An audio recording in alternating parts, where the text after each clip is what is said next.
Part of the Greenlit Podcast Network. Find more great shows at greenlitpodcasts.com.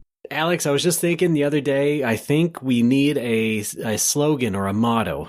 I agree. Let's do it. We need something to establish our brand in the marketplace, let people know what No More Whoppers is all about. I got it already. You're ready to hear this?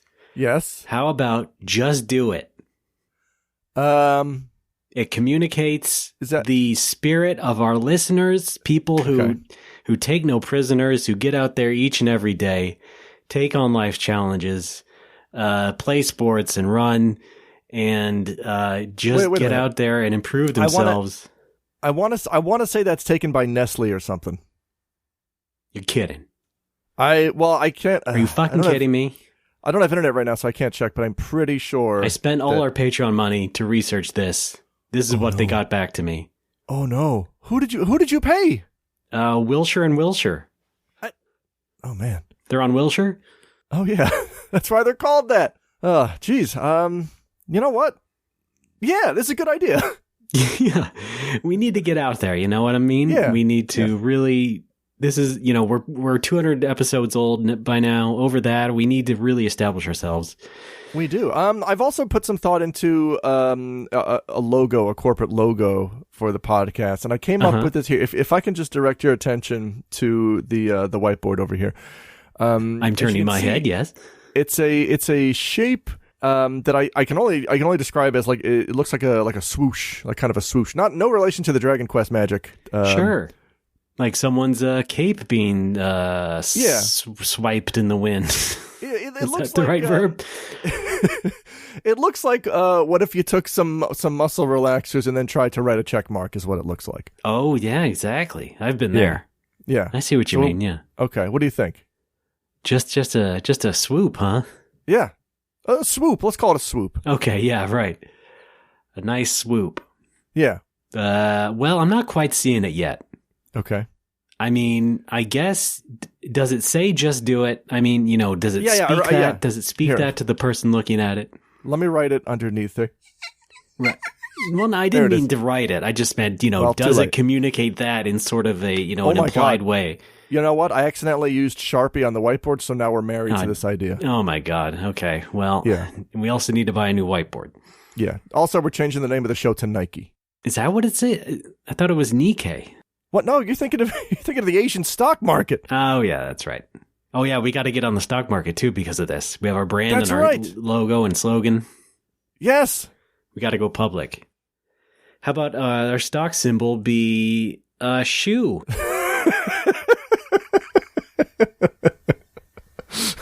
Yeah, put it all on shoe. Oh. And scene.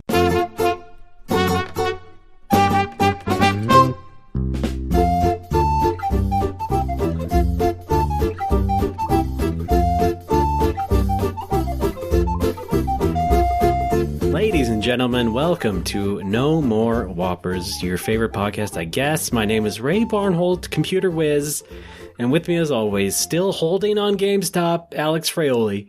I'm never selling. You're not? Even when this is all over with, I'm never selling. No, of course not. Why would you? Yeah, right? And this is not a dated reference, not even as we record this. No. Oh, Alex, we're back at it. We got a lot to talk about this time around. It's been a while since the last episode. It has? I suppose I should get right into it because I moved as I said I would. You did? I did. We got a new place on the East Bay of the Bay Area of California. The Bay Area? Yes. And I am now recording from deep inside our garage. I also mentioned last time that this place had a little bit of a garage closet that would be perfect for a studio. And by God, that's finally where I am. And this is also momentous, I think, just for the show in general, because I finally have something that is like a studio. Okay. Now, wait a minute. That's you're off the garage. Does that is there any heat in there, or is the computer keeping it toasty? How's that working? Are you chilly? So far, it's okay. We're nominal. Okay. I mean, again, It's California. It's not going to get too chilly. That's true. I forgot. And there actually is a light in here. There's a light fixture. You just switch on the light. Maybe that'll warm us up a bit. Wow. But yeah, it's crazy because, after so many years of just recording this show in like the middle of my apartment and then like another side room that was also pretty shallow, and I was afraid of, having people hear me, not my wife, but maybe my wife's parents or aunts or anybody else. Oh no, wait a minute. You guys have aunts? No. I'm saying now I feel finally free. Oh, okay. And I'm finally, unrestrained, and we can, I think, for once, get back to what this show was intended to be all along. Grisly sex crimes. Oh, yeah. Right. Yeah. Oh, so, yeah, this is great. I don't know about you. I feel great. Yeah. I can finally express myself and, just yell at you, much like you yell at me. You half Italian bastard. Give it a try. You big lug. All right, well, we'll work on it. Yeah, okay. Oh, yeah. Oh, my God. Speaking of the half Italian bastard front, I got some information here. We've got some information on my dad. So, so to catch folks up, we found out my dad was adopted recently. And that I may not be entirely Italiano, but again, who gives a shit? I don't. I do. First of all, he sent a request to the city of New York for his original birth certificate, and that request was granted, and so we got it. The adoption papers, not the birth certificate, but the adoption papers have his original name on them. And it also includes a little fact that I think I had known, but I had forgotten because it was so cartoonish.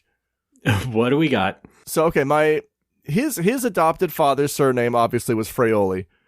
Uh-huh. And what do you think his adopted mother's maiden name was? What's the only possible cartoon Italian surname that would marry someone named Fraioli? I guess Garbangola. I don't know. Okay. Close. It's Fenaroli.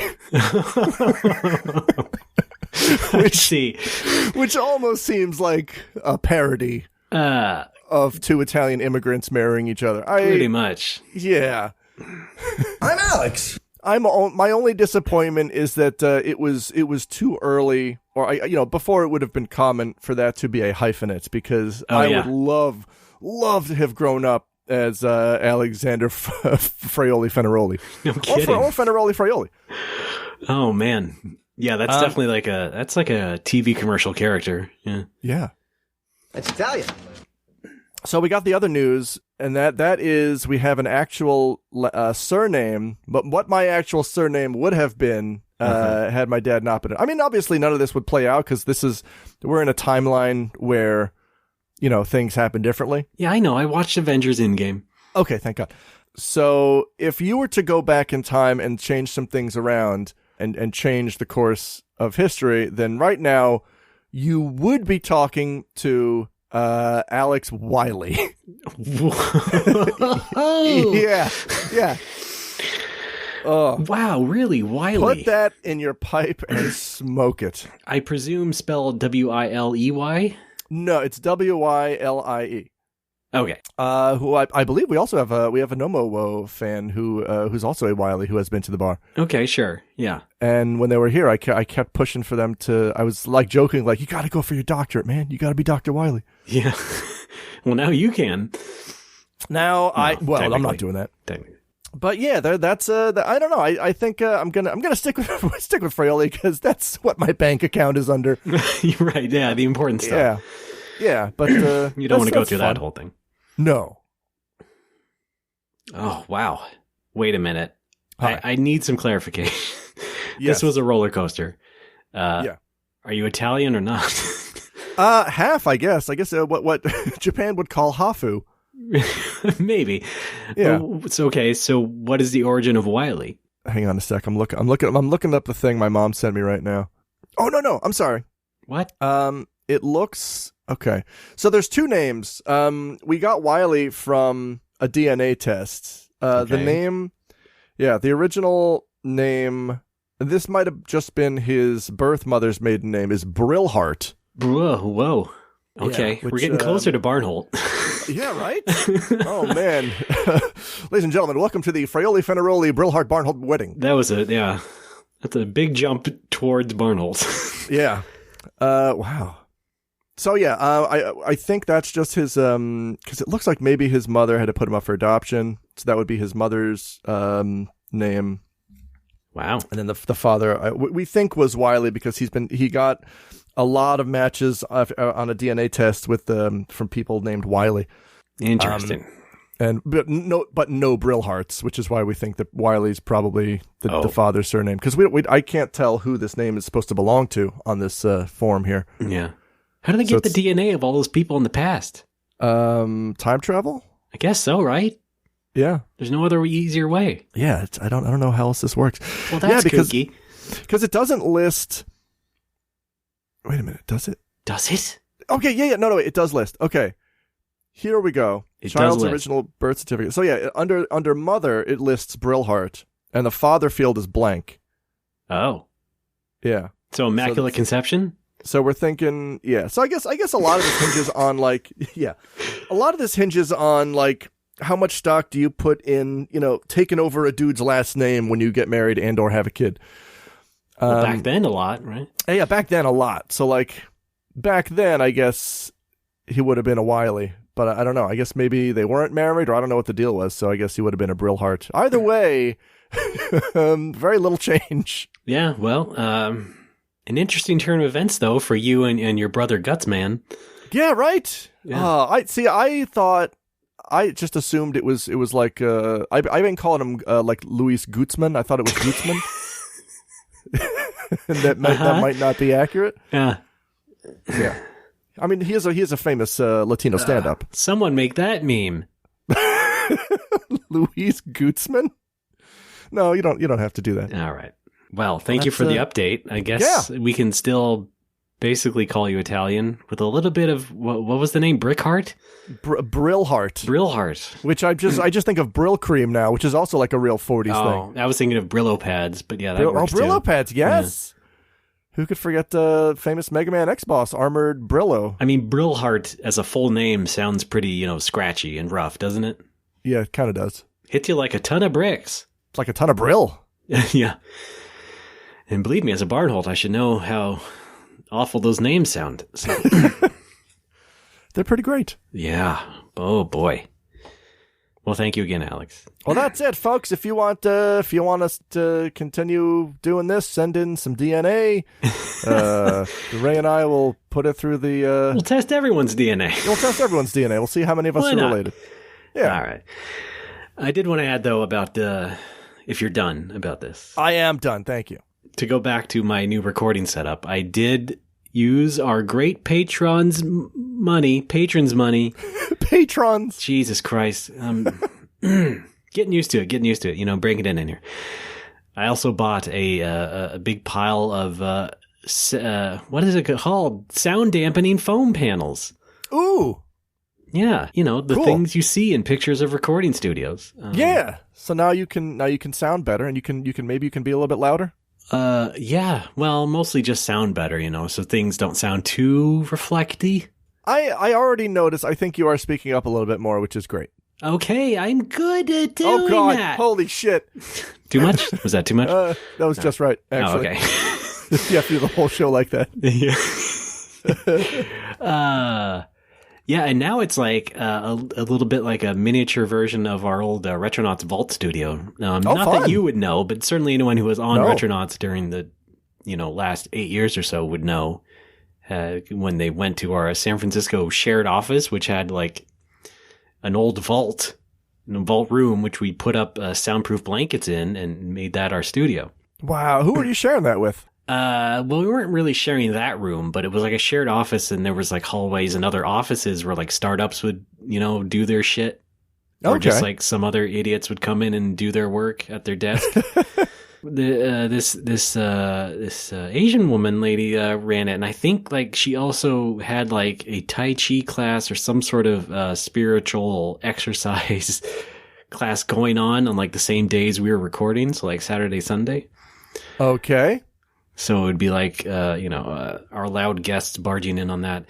But also, like, I think a couple of times there was this older man, and I think it was that woman's dad just like barging into our studio as we're recording and talking, just like I am right now. The door would just open and the guy would peek his head in. It's like, excuse me, we're fucking recording. Wow. Fucking Tai Chi daddy would just burst the door open. Yeah, something like that. Wow. Well, cool. Not even burst open, but just like, you'd hear the door open and in would poke this guy's head. And it's just like, yeah, hi. I'm sorry. Yeah, we're here. We're fine. Goodbye now. Wow. Goodbye. Bye. But he did it at least 2 other times. It's like, dude. And then he's like, actually, I want to talk about RC Pro-Am with you guys. Yes. And then Jeremy's like, all right, get in here. Oh, my goodness. And then I think someone had made like a little quiet sign to hang on the outside of it. I don't know who, but yeah. We gave them enough business, I guess, so that they let us, A, keep the blankets up, and B, put the little quiet sign. Thankfully, I don't think I'll have to do that unless my wife wants to barge in here, but I think she has a better presence of mind not to do that. Okay, yeah, right. Can we start like a Seinfeld-esque sitcom, but instead of like Kramer always bursting into Jerry's apartment, it's just someone always bursting into our podcast studio. It's our neighbor. Yeah, we could do that, yeah. And we just get him on the show. Yeah, I guess that's what Comedy Bang Bang is, so never mind. It's just weirdos coming in at random moments. Yeah, we should have done that more with Retronauts, I think. Maybe just, add more stings, like...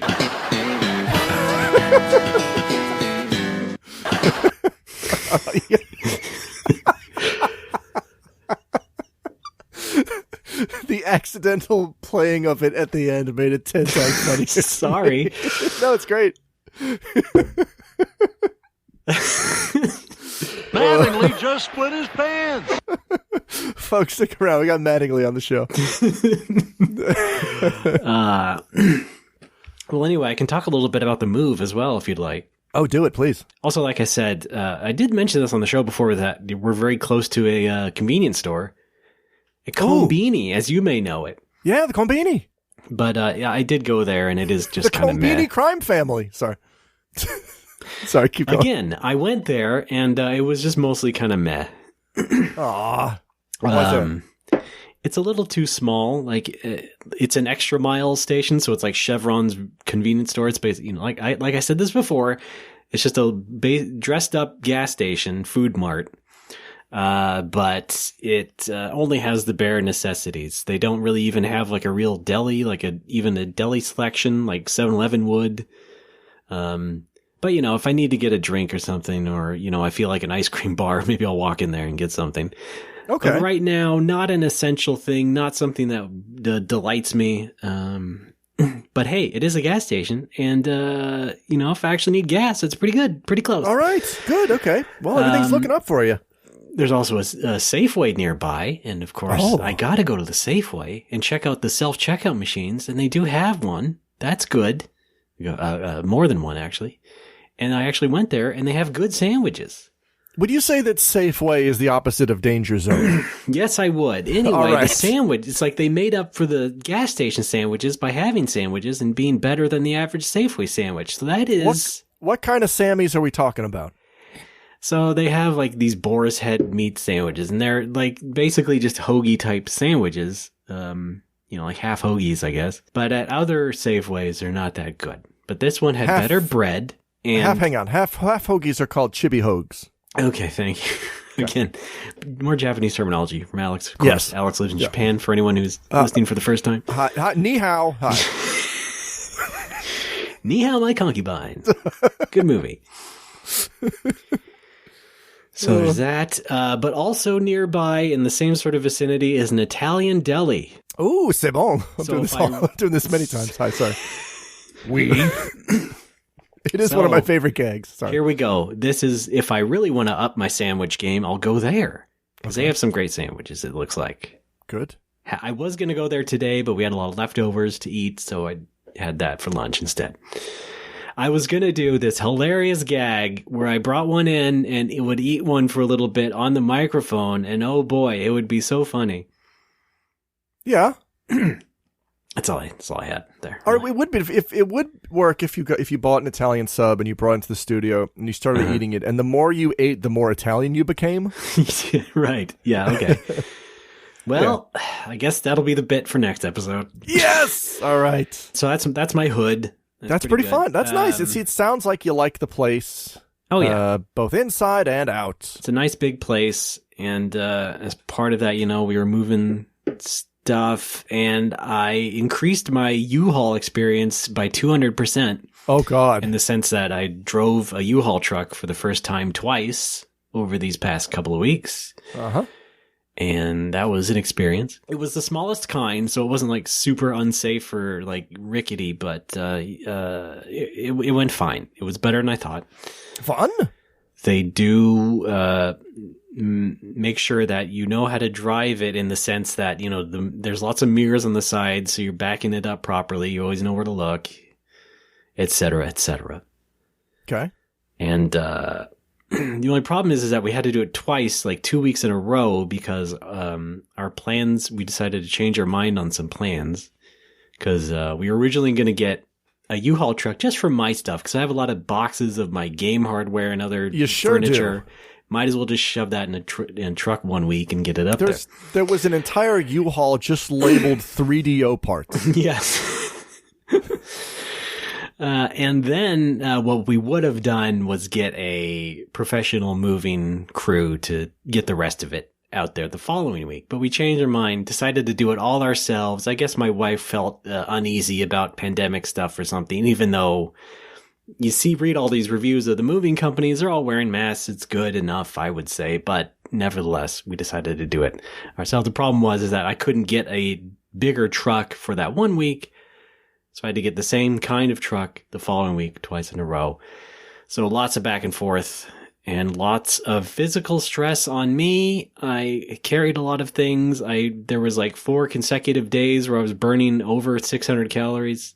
Nice. That's a good workout. Pretty good, yeah. But then I banged my shin. Oh, God. And now I have a wound on my shin that is still healing. Ew. Not fun. Ouch. But other than that, I'm okay now. Still kind of fat though, but that's didn't really work out the way I wanted it to. Good workout, sure, but still kind of fat.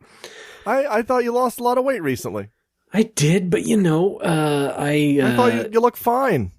Not recently enough. What? Plus, the holiday food. Remember I ate that potato burrito? Yeah, burrito. No, let's not call it that. Oh, yeah, that's a burrito made out of cats. Well, it sounds like you had fun. Yeah. Ish. Moving, sort of. You got everything moved. Yes. You moved everything efficiently, expeditiously. Yeah. You're settled. Like I said, still a lot to talk about though, because also during our time away between episodes here, I was certified as a Sega Master. What? I took the Sega test. I got over 60 points because it's their 60th anniversary. Oh. And now I'm a Sega 60th Master, I guess. Now, what does that mean?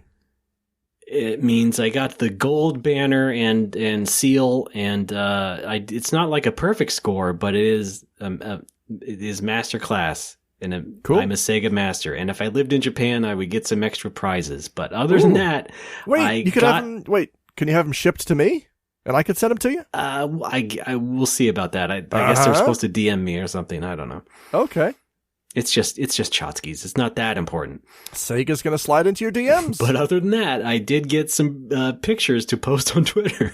Oh, good. And like I said, I did. I threatened to do this. You thought I was an idiot, and I am. But I took the seal and put it on the front of my LinkedIn page, so everyone knows that I am a certified Sega Master. That's fine. There were three different tests. I could only take 2 because of the timing. One was like way overnight, right? So I took the first one, and that's the one I got 62 points on. That put me over the edge, right? So that's why I'm a master. Then I took the second one live on our stream with you. Oh, yeah. That's right. Where I had another debilitating audio problem that made it very upsetting for you to listen to me and also just be a part of that test, which was incredibly hard. Yes. And very insane. You had to really be a Sega Master to get anything, I think, above a 60. a real true like Super Saiyan kind of guy because you have to memorize a lot. Please, Raymond, Super Sagan. Carl? Yes. All right, just checking. And yet, even though I was under duress of you yelling at me and sighing and being like, "Oh, fucking get out of here! Could you stop it, right?" Wow. When did you sneak that recording of me? It's very accurate. Spot right? on. Yeah. I managed to get over 50 points on that one. Hey. So maybe if you were not there, I probably would have got another 60. Who knows? Hey, it was a fun thing that Sega put on. I'm glad that they, did it in English, at least. It was English and Japanese. You just went to their site and answered a bunch of weird multiple choice questions about like what the fucking dip switches on Afterburner do and like who the actor in the commercials played Sega Sanshiro was. Oh, right. It was David Carradine? Yeah. Or how many wrestlers have appeared in the Yakuza series. All of them? Well, that's not true. Oh, right. Like what is the goddamn address of the main Sega building? Things like that. Oh, yeah. The average American probably wouldn't know. Is the address still 1600 Pennsylvania Avenue, or did they move? No, the address is 420 69th Avenue. Okay. Bonerville. Okay. Colorado. Okay. 42069. Okay. Hey Siri, plot a course to that address. What? Hey Siri, take me to Sega headquarters.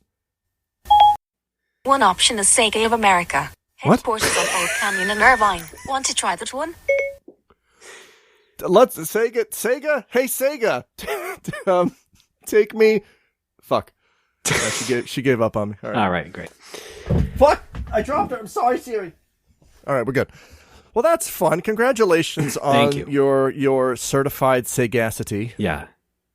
I'm what did very you proud think of of you. the Sega test? I thought it was just a lot of specific horse shit. Yeah. Yeah. Pretty good. Yeah. No, not. It's not. I mean, really. Obviously they were trolling people a little bit. That's that. But like, even if it's something I'm into, it's a level of question that I don't think is fun or engaging. It's like I'm a big Dragon Quest fan. But it's like if I were to take a Dragon Quest quiz that was like, in Dragon Quest 4, how many hit points does a Blorbo have? I'm like, I don't fucking know. Jesus Christ. That's not... What? I guess you're not a master. No, I'm not. Oh, well. Other people got lower ranks, like ordinary Sega fan. Wow. What a burn. Yeah, pretty burn. Yeah, pretty big burn. But before that, they had put on these YouTube videos of like some of the Sega figures, like the guy who produces all the Sega Ages games. He's kind of well known to the fans and stuff. He would teach you about the Saturn's library that Sega published in the first year, and like what the code name of Virtual Highlight was. And it turned out that that appeared on the test. So some of those questions would appear on the test if you'd watched the videos. Okay, I didn't watch the videos. No. Clearly not. I'm sorry. You watched a video of me that was hard to hear. Yes. Yeah, you were cutting out a lot. Yeah. While I had to watch you try to choose which 1979 arcade cabinet was released in third. Yeah. Oh, yeah, there's lots of weird like release order things, too. Jesus Christ. Insanity. Yeah. And the stream was terrible beyond that because of me. Yeah. Do you want to talk about that? Well, we played Billion Road. That was fun. Yeah, Billion Road was fun, but I was terminally distracted because I was trying to fix my audio. Because, hey, guess what? Audio was fine as we were testing it, but once I hit record, for some reason, like the computer couldn't handle it, even though it did a lot of other weeks. Yeah. And then just made the audio crackly, I guess. Were you doing that through OBS? Yeah, it was Streamlab. Oh, Streamlabs OBS. Okay. But here's the thing. I was running the game streaming from my other PC via Parsec. Yeah. So it was just running a Parsec window. But all of a sudden, once it actually started broadcasting, it fucked up my audio track. And really what I should have done was just like, hey, folks, you know what? We're going to stop. We're going to fix it. Maybe we'll come back tomorrow. Who knows? But after fucking... Oh, also, that's right. You slept through the first day, so. Oh yeah. Sorry about that, everybody. I did not feel inclined to then just stop and try again some other day. I was determined to keep going, which was probably still the wrong choice, but yeah, we had fun. The game was fun. We should play it again. It's a good English introduction to the formula of the Momotaro Dentetsu games. What else do we have here? We could also do. We also have Streets of Rage 4. That's right. And I got Streets of Kamurocho. Did you get that as well? Yeah. Is that online though? I don't know. Think so. Oh yeah, damn it. However, there is the Genesis Classic Collection on Steam, which I believe you can play online, and I feel like that would be a little bit better. Not perfect, obviously, but still better than you trying to play my PC, streaming that. Yes, that was. I don't want to say that was a disaster, but it was. It was real hard to play anything action based. Yeah, almost like a disaster. Yeah, there's just enough input lag that it became frustrating. Yeah, so we're still trying. We're trying to be good. We'll see. We'll definitely still just keep doing it until we get it right. We will. So at some point we will play Streets of Rage 4. All right, I'm done talking. Alex, let's talk about you now. Hi, my wife and I went to an onsen for the past couple of days, and it was a nice way to relax. Yeah. It was pretty great. We went out to a town called Garo in Gifu. Well, a lot of weird words. A lot of weird four-letter words that start with G. Yeah. And I want to say this. On the way there, we passed by a station called Kobe, Kobi, and both times we passed through, I kept trying to take a picture of the sign so I could tweet out, like, gonna try some of that famous beef from Kobe! And both times we were going by too fast to get a good picture of it. So I see. Were you taking the bullet train? No. Regular train? Regular train. Yeah, Shinkansen doesn't go out that way. So we there is a special express train called I think it's called the Super Wide. Okay, sure. And I think wide load coming through. Super, like it's the same width as any train, but it's called Super Wide because the whole it's famously got like one huge wraparound window. So you've got like a super wide view of everything around you. Remember the commercials for that Pontiac that was like its wheels are set wide, and then they would like digitally stretch out the picture of the car as it was moving? No. It's like that doesn't look appealing. This was like the mid to late 90s. There was some Pontiac. Is there a fucking ladybug on my foam? I think there is. Isolate that. Make that a drop. Foam bugs. We already, yeah. How does that even happen? Fun. I don't know. You're very popular. No, not that kind of lady. Oh. Yes, it is. Anyway. So, yeah, we haven't been to an onsen in what I think years. Oh, really? Just because, I mean, we try to go at least once a year, but it's been a couple of years. What better time than the pandemic? Actually, yeah. Okay. Well, yeah, I'm sure it was quite empty, yeah. Right? First of all, it was empty. Not empty, but I want to say we saw very few people in the halls. And when we went down to dinner and breakfast, the dining rooms were at about half capacity, which was pretty nice. Did they have a Famicom box there? No, I looked. Oh. No, so yeah, that's my number one priority. And Ruri knows this. Every time we go to an onsen, my first priority is to check where the game room is and see what they have. Yeah. Okay. I didn't know you were that big of a nerd, but great. It works for me. Of course I am. Well, not. I mean, that sounds like... One of my best friends is a Sega master. Of course I'm a big nerd. That's right. Yeah.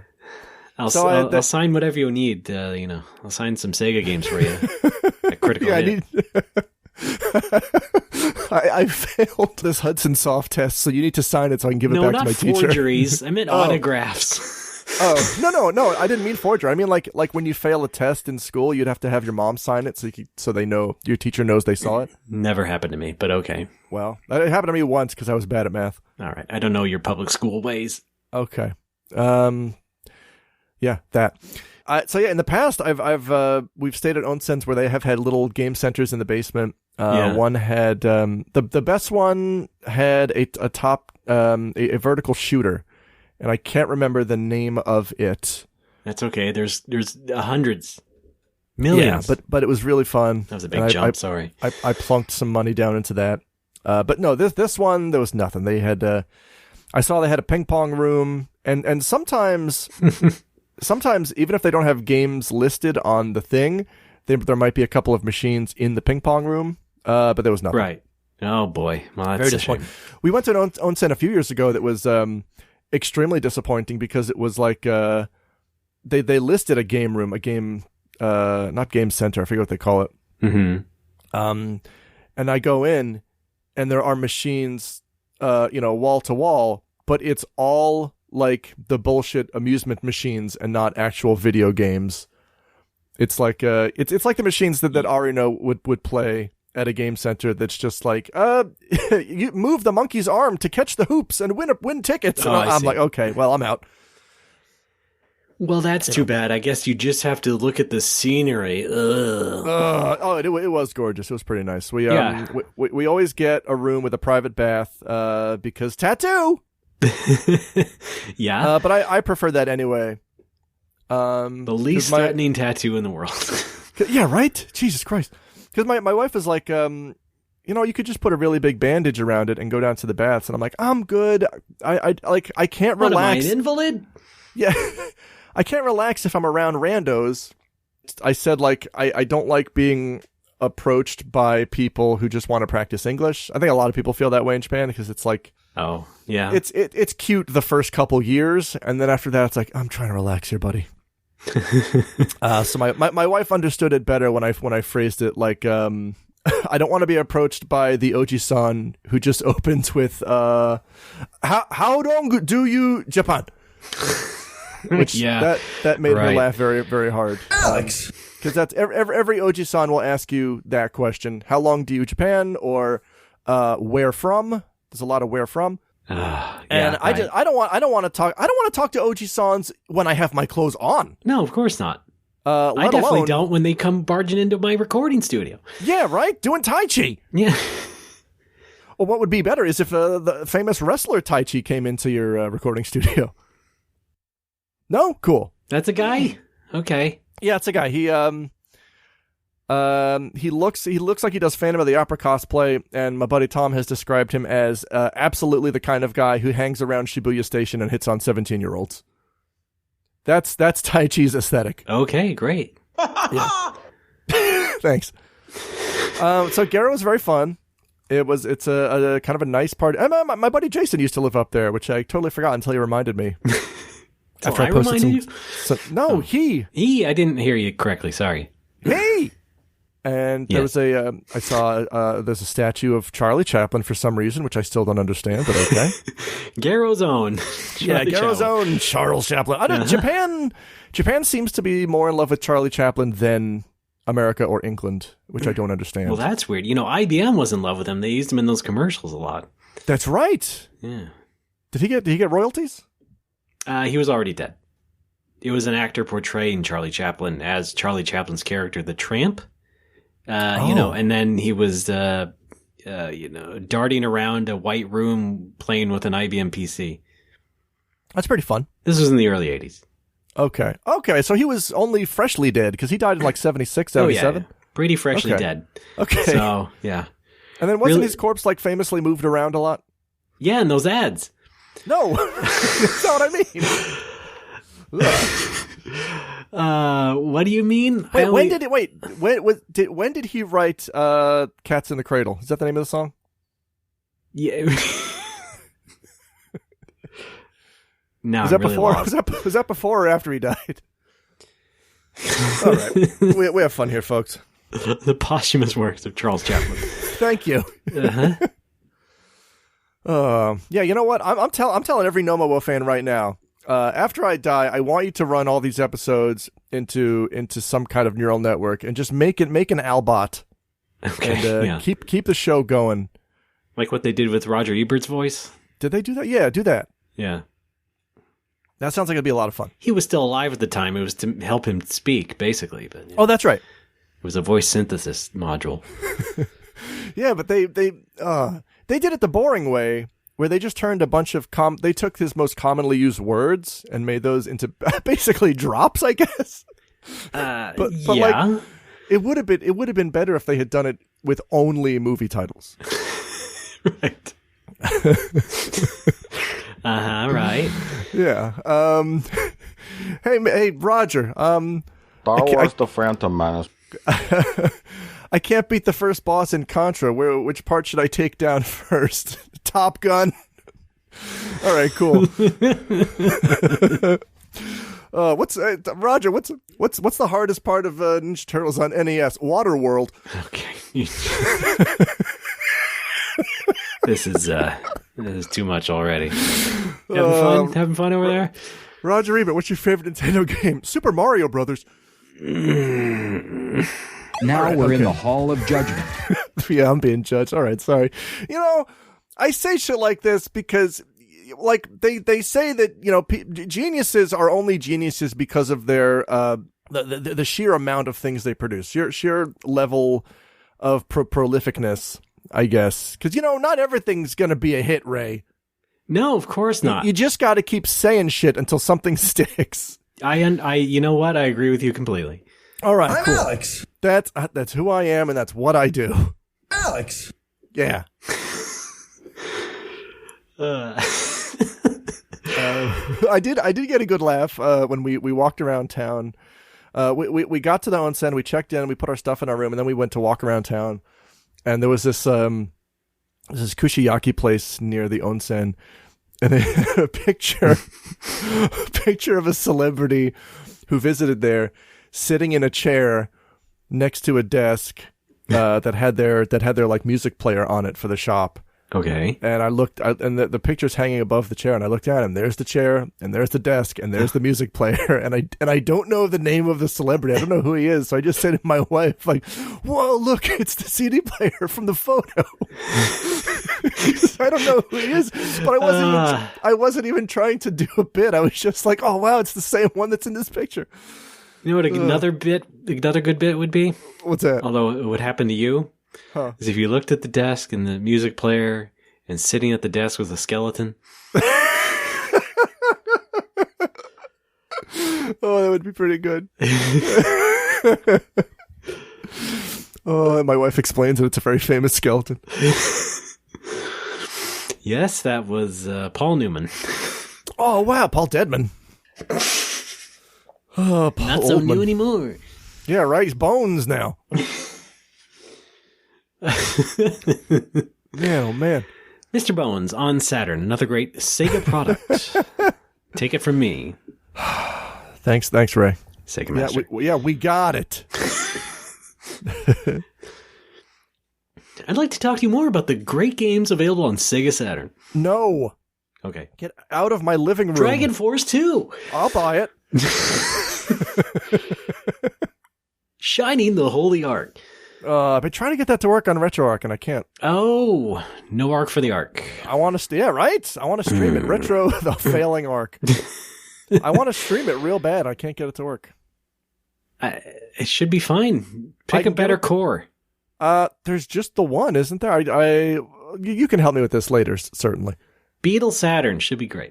No, except it didn't work. Well, then stop fucking up. Here's the thing. It works fine. Like that does work fine. It loads up in RetroArch, but then it runs at like 1 frame a second, and I'm like, well, that's not right. So then someone recommended, well, load it up in libretro and see if that works better. So I try to load it up. I try to what? Libretro is RetroArch. What are we talking about? No, RetroArch is like. libretro is the version that's designed for Chivo development. Oh, I see what they're doing. Okay. And it tends to have better compatibility. It's the nightly build? Yeah. So I try to load it up in libretro, and I get the error message, cannot load file, this is not a Sega CD game. And I'm like, yeah, no shit! Thanks, Dingus, I know that! Okay, alright. Well, this isn't Super Shark. Did you just call it Super Shark? No, I said Sewer Shark, but I was just okay. slurring, and I also used Goofy voice for some reason. Gosh, Sora. I'll sometimes do a character on my streams called QAnon Goofy. which is just exactly what it sounds like. Right. Yeah. Is that like our old video game Hulhauser? Yeah, pretty much. Yeah. It's called adrenochrome, Max. I think there is a real life video game Hulhauser, but what? It's a person who I would be probably making fun of, and I don't want to if I said who. So, all right. Might have to tell you off the air. Do it. That's fun. Mm-hmm. I've completely forgotten what we were talking about. Well, you were closing out Garo. That's right. I did see the pictures. Yeah, it was beautiful. It was a lot of fun. It was beautiful. Not too many folks there. Our room was very nice. Got to hang out like on a nice place. Wouldn't want to live there. No, well, I thought about that, and it made me incredibly sad because it means I would have to close the bar. Oh, and, that makes me sad. Yeah, who wants to go all that way for video games? But even the thought of just opening a new retro video game bar in Garo also made me sad because nobody would go there except the handful of English teachers that live there and a couple of Japanese people. The Japanese clientele, I imagine, would be on the older side. I don't know. I don't know much about Garo. I do know that the kids in town were very friendly to us. Ruri and I, when we went on our walk before dinner, we passed by a big long line of elementary school kids who were, I guess, on their way home. Mm-hmm. And like all of them just shouted at the top of their lungs to us, "Konnichiwa!" Okay. and Ruri and I, and we would just kind of bow and say "Konnichiwa" back every time they said it. And so we did that about a dozen times before we passed them. It was pretty cute.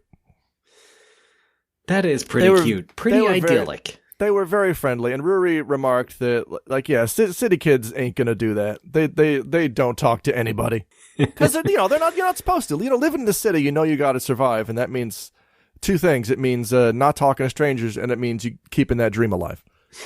Yeah, of course. Sometimes those are one and the same. Yeah, pretty good. Sounds good. Now, the odd thing I noticed about this little mini vacation. And first of all, we were only able to take this vacation because the bar is closed until March 7th. That's been extended, if I haven't mentioned that before. I think we're recording after they announced they were extending the state of emergency. So the bar is closed until March. I guess right. I'll reopen up on the 9th because the 8th is a Monday. So you've been having basically an extended snow day for a month, and you've been staying in playing Twitch. Yes, playing Twitch, Dad. That's what I've been doing. Well, it's a bit of a gamble, isn't it? Haha, no, I'm just trying to save face. Just been streaming. Yeah, pretty much. I've been referring to this as my hibernation period, which in Japanese, hibernation is tomin, literally winter sleep. And I've been calling it that because Ruri's nickname for me is Kuma, or bear.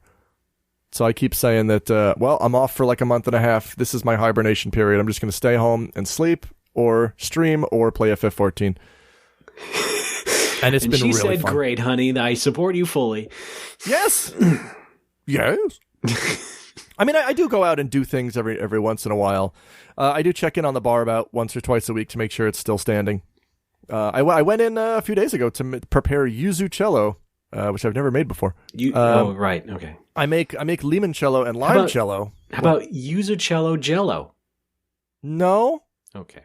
Well, judges? No. I gotta let it out. Like I said, I'm expressing myself here in this little studio. Well, that's what we're here for. That's why we do this. I'm loud now. Oh gosh, it's pretty fun. I like loud Ray. Now, the thing I noticed about this vacation is, because it was kind of a vacation while I was on vacation, yes. It left me feeling very tired, and I'm like, isn't that the opposite of what vacation's supposed to do? Except when you are incredibly lazy all day. Yeah, like when you're just lazy all day and then you go on vacation, it turns out the vacation is kind of work.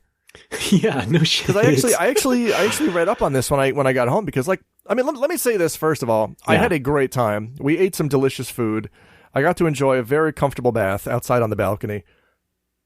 But I got back home feeling more exhausted than when I left, and I'm like, that's weird. Why is that? Google to the rescue. So I looked that shit up, and apparently fatigue. Yeah, vacations can wear you the fuck out if you're using more brain power than you usually would be, and I think so. Yeah, because on the way there, we were like stressing about getting the right train and transferring at the right station, and then finding the place from the station. Is this the right shuttle? Is it not? Getting there, checking in. And then after check-in, it was pretty smooth. After check-in, it was just, let's relax. We're going to hang out in the room. We're going to have some tea, have some snacks, take a walk around town, go down to dinner, come back up, get in a nice hot bath, take a soak, enjoy the snow. Okay, I don't need the whole itinerary. Well, I just gave it to you, so shut up. But I think I had sort of that in a mild sense when I was taking that road trip recently, right? And but that was a little bit different because I was just driving basically in a straight line and you had GPS help, so it wasn't that bad. But I do think I'm going to have to go through it again because to take this back to me, we're going to probably move in my mom in with us. Oh, nice. So it's looking like the best idea for me is to fly to Seattle, rent a U-Haul truck again there, drive to her place, put her minimum amount of stuff there, and then drive the U-Haul back down to California, which would be another, in a U-Haul. Wait, you're going to put your mom in a U-Haul? Well, I mean, she can sit up front. It's okay. Oh, okay. That's better.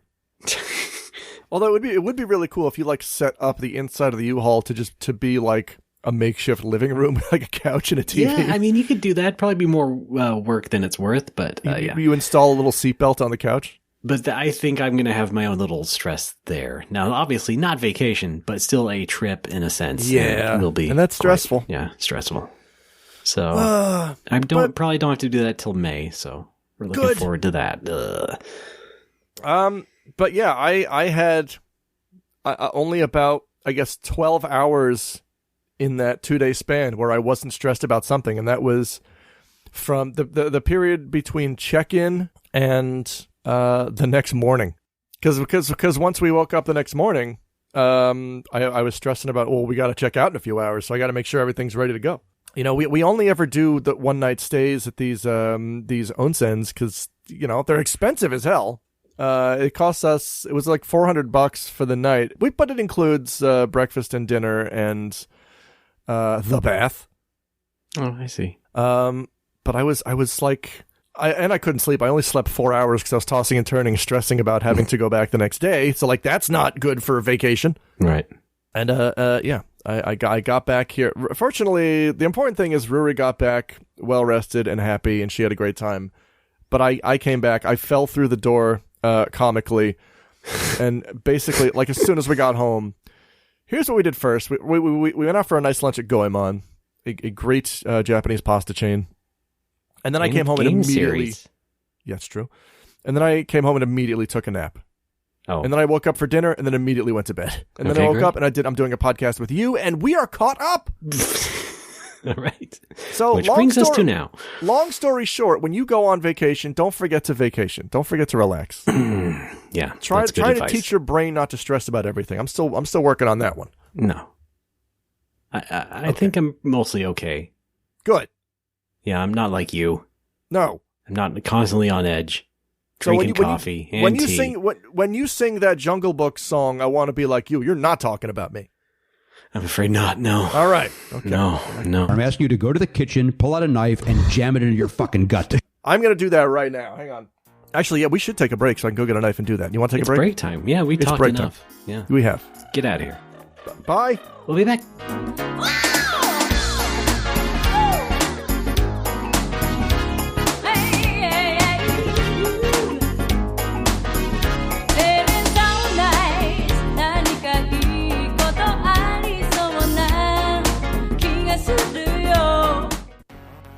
Welcome to Casual Magic, the show where we explore the fun side of Magic the Gathering. I'm your host, Shivam Putt, and each week we delve into everything from casual format to explorations of creatures and card types to interviews with designers of the game. At Casual Magic, we believe that it just isn't magic without the gathering. Come along and play. And I feel so nice to let you guys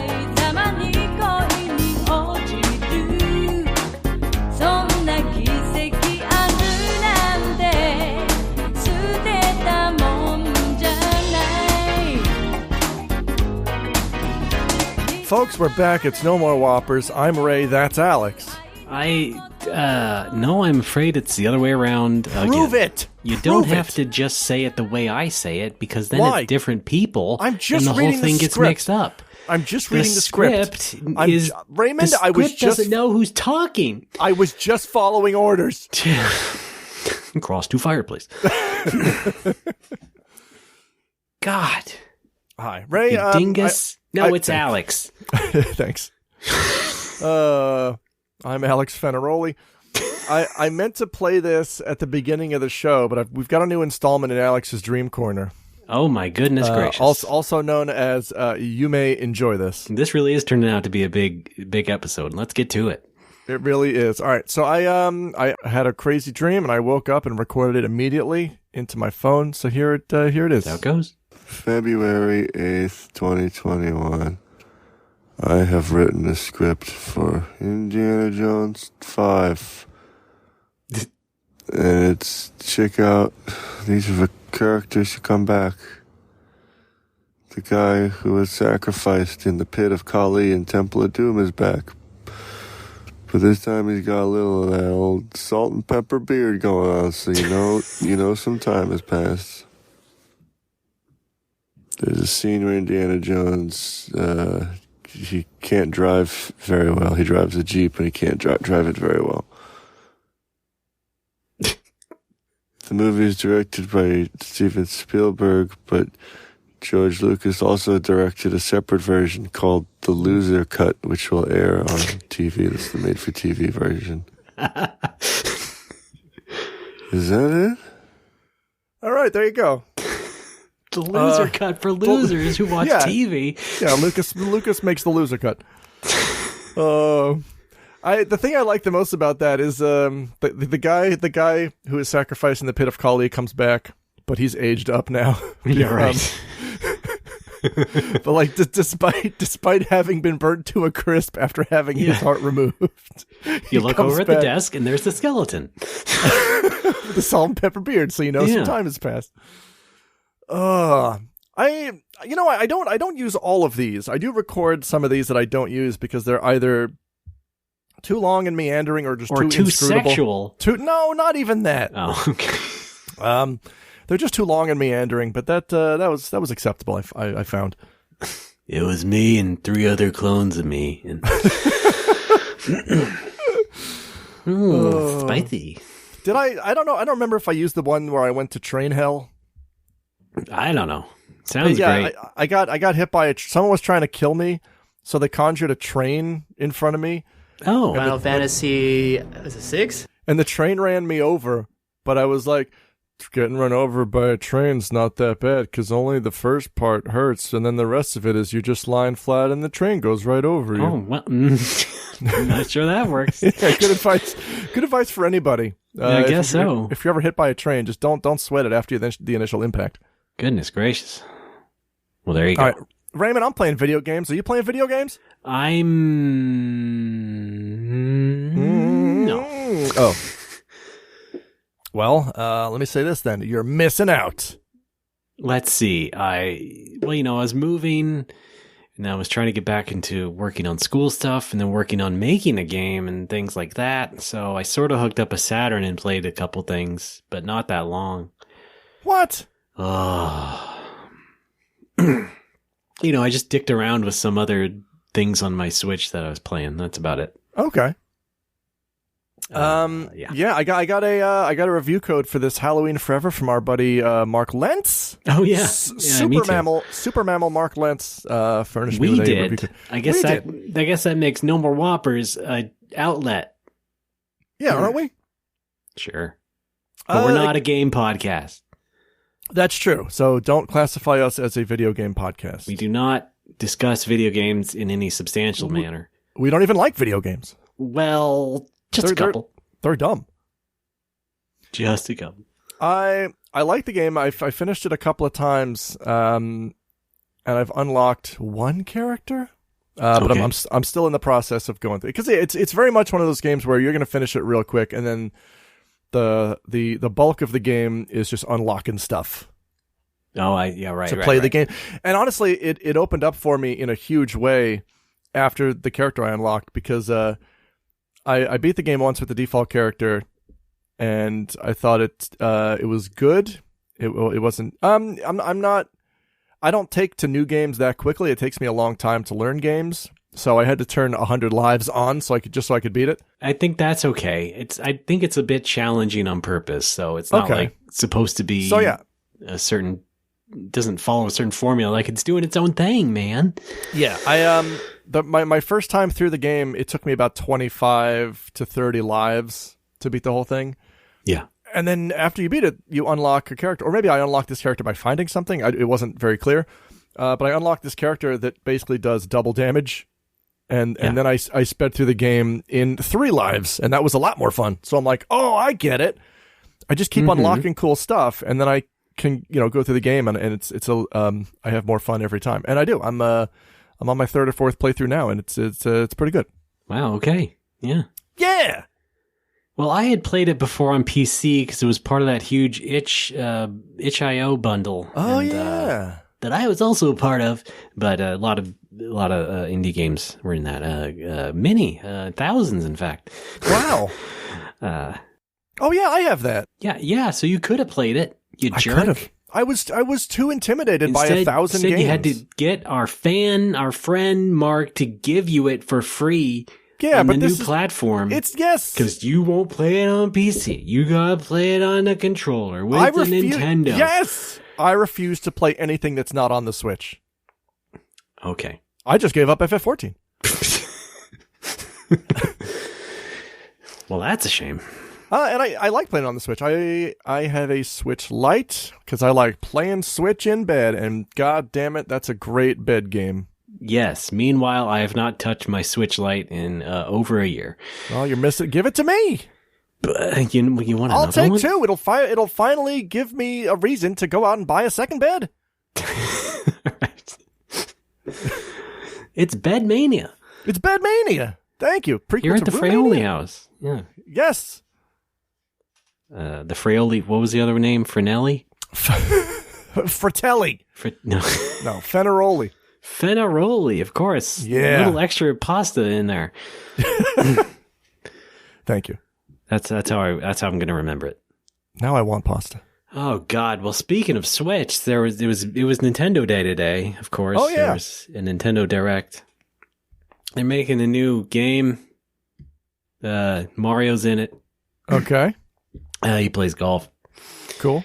Might have heard of it. Mario Golf. Oh. Title comes out called on Mario left field. Golf Super Rush. Good thing I have no conflict with that naming. No. Oh no. But they brought back a story mode to the Mario Golf, so maybe it'll be good. The thing is that hang on, I got salad dressing on my cable. All right, that's what you did over the break, by the way. Yeah. I ate a salad. There we go. All right, go on. Go on. Yeah, Mario Golf. That looks cool. Did you catch up on any of this? Because otherwise, I'm going to continue. I just saw your tweet from a couple minutes ago. Okay. Okay. Then I will keep on talking. Good. Keep it going. Keep it going full steam. Too sweet to be sour, too nice to be mean. Hey, big Zelda news, in that there was no big Zelda news. That is big. They're remastering Skyward Sword. Oh.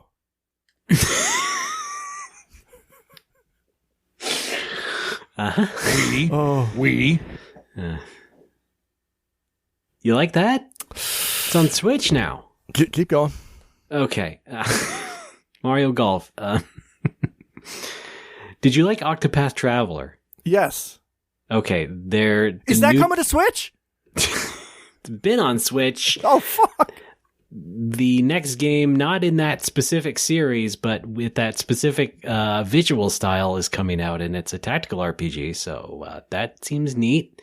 Kind of bringing back some of the flavor of the old FF Tactics, you know? Cool. And,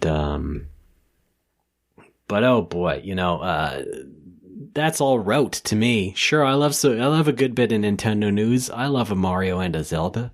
Sure. I enjoy, an RPG. Saga Frontier HD is coming out in April. You'll be down I want with that so bad. I'm very excited for that. They're also doing a similar treatment to Legend of Mana. Did you play that at all? Yeah, I like Legend of Mana. All right, that's coming back too. How about that? I played that. I played it when it came out when I was in high school. I thought it was pretty good. Yeah, I think most of us played those back when we were in high school. And I got back into it a little bit a couple years ago. There was this very nice Japanese woman who would come into the bar once or twice a month with some pals, and they would all just play Legend of Mana in English. What? For English practice, because they love Legend of Mana and they were studying English. Okay. Yeah, they were specifically the Legend of Mana crew. Yeah, it was the only game. I mean, you warm up with some Mario Kart like you do, but then they settle in. And it's that's like bread at the fucking restaurant. Come on. Of course you do that. Would you like another banana peel, sir? No, I'm filling up on Mario Kart. Not good. Okay, I'm eating so much Mario Kart, I'm turning into a bomb over here. I mean, Mario games are kind of like carbo loading if you think about it. It's like, yeah, right. It's a lot of pure game to just ingest. Yeah, that's. I mean, you know when I was in high school, the day before a cross country meet, high school, we would all go over to someone's house and we would all just eat copies of Mario Kart 64, yes. So that we would have that boost of energy for the race the next day. And if we were lucky, it was a race at the railroad, and they told us not to go into the train tunnel. But I know it's a shortcut, and I was able to do it. Yeah, because I prepared the night before. I don't see any signs. Right? Yeah. Put up a sign. Nothing in the rule books that says I can't do this dangerous thing. Yeah. Right, great. So Legend of Mana. Yeah. I'm waiting for Saga Frontier 2. That's the good one. Wait, do you mean you're waiting for Saga Frontier also, or you're waiting for the sequel to Saga Frontier? Number 2, the sequel to Saga Frontier. See, I have that. I got that as well when it came out, and for some reason, I mean, it's beautiful. The visual style is really nice, but I didn't find it as fun as the first Saga Frontier. Oh, I liked it a lot more. Really? Really? You're fucked up? I will. Wait, was that you or a dog? That was a dog. Okay. I was thinking of calling this place the Dog Pound. Why? Because it's an enclosed space and it's small, and I am furry. Wait, was that not a drop? Was that a drop? That was a drop. Okay. Thank you. You're listening to No More Whoppers on the Alpha Dog Podcast Network. Lisa, the dog is talking. I didn't think of that, but now I'm going to have to. Yeah, hey, Raymond, hang on. Give us, why don't you give us the No More Whoppers voicemail number one more time with the help of the dog.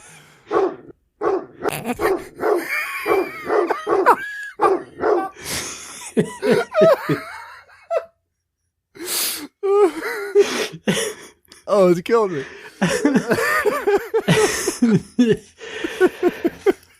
All right. Oh my god. Oh shit. So, Legend of Mana.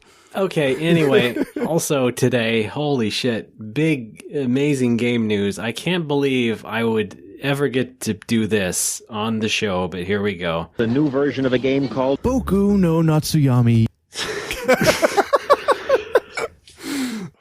My Summer Darkness? Holy shit, guess who's back?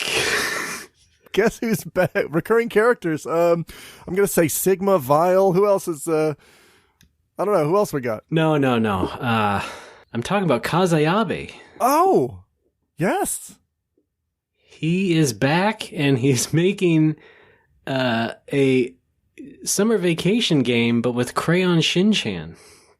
Or Shin-chan. Oh. Whatever your preference. So What's your preference? It's going to be like Boku, but with more wiener stuff? Honestly, I have no idea of the wiener content. It's early yet, but they played this trailer, and it is coming to Nintendo Switch, and it is like a beat-for-beat oh, wow. Boku no Natsuyasumi game, but with Crayon Shin-chan characters.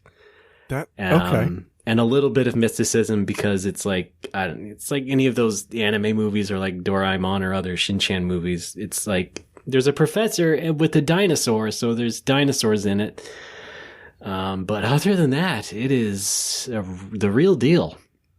Okay. And yeah, my boy's back. Cool. And boy, I'll tell you, it is. It's a relief because I thought he'd be stuck in that curry restaurant or just doing contract work the whole time. You can do both. You can do both. You did do both. Yeah, he's doing both. It can be two things. But it's been many years since the last game, which was Attack of the Friday Monsters. And that's right. Wow, that was a long time ago. And even a couple more since the last new numbered Boku no Natsuyasumi game. So it was on the Vita? Oh, no. PSP? Yeah. Boku 4? Okay. They did not make it to Vita. Oh, no! It was Boku 4, but then the actual last one was Portable 2. Hey, so you know what Vita stands for? No, go ahead and interrupt me, Alex. What does it stand for? Fix-It, Tony, again. Thank you very much. All right. Sorry, keep going. Good night, Seattle. We love you. So yeah, the last one was actually in 2010. The port of the second one. Oh yeah, and then I have Friday that, yeah. Monsters, and now this Crayon Shin-chan one, which again, yeah, pretty much looks like a hybrid sort of the Boku games and Friday Monsters. Huh. It's full on, man. But I'm glad I have something to look forward to again. Aww. Wait a minute. I didn't mean it like that. Oh. I'm just, well, it'll be great. You should stream it when it comes out. I guess, yeah. That's a good reason. Yeah. I feel like I'd have to figure it out first. I don't want to go in blind. Don't want to do a blind run live. Why? That's because fun, I though. have a reputation to uphold. People might expect to know that I know what I'm doing. Do you know what you're doing? No. Do you understand the words that are coming out of my mouth?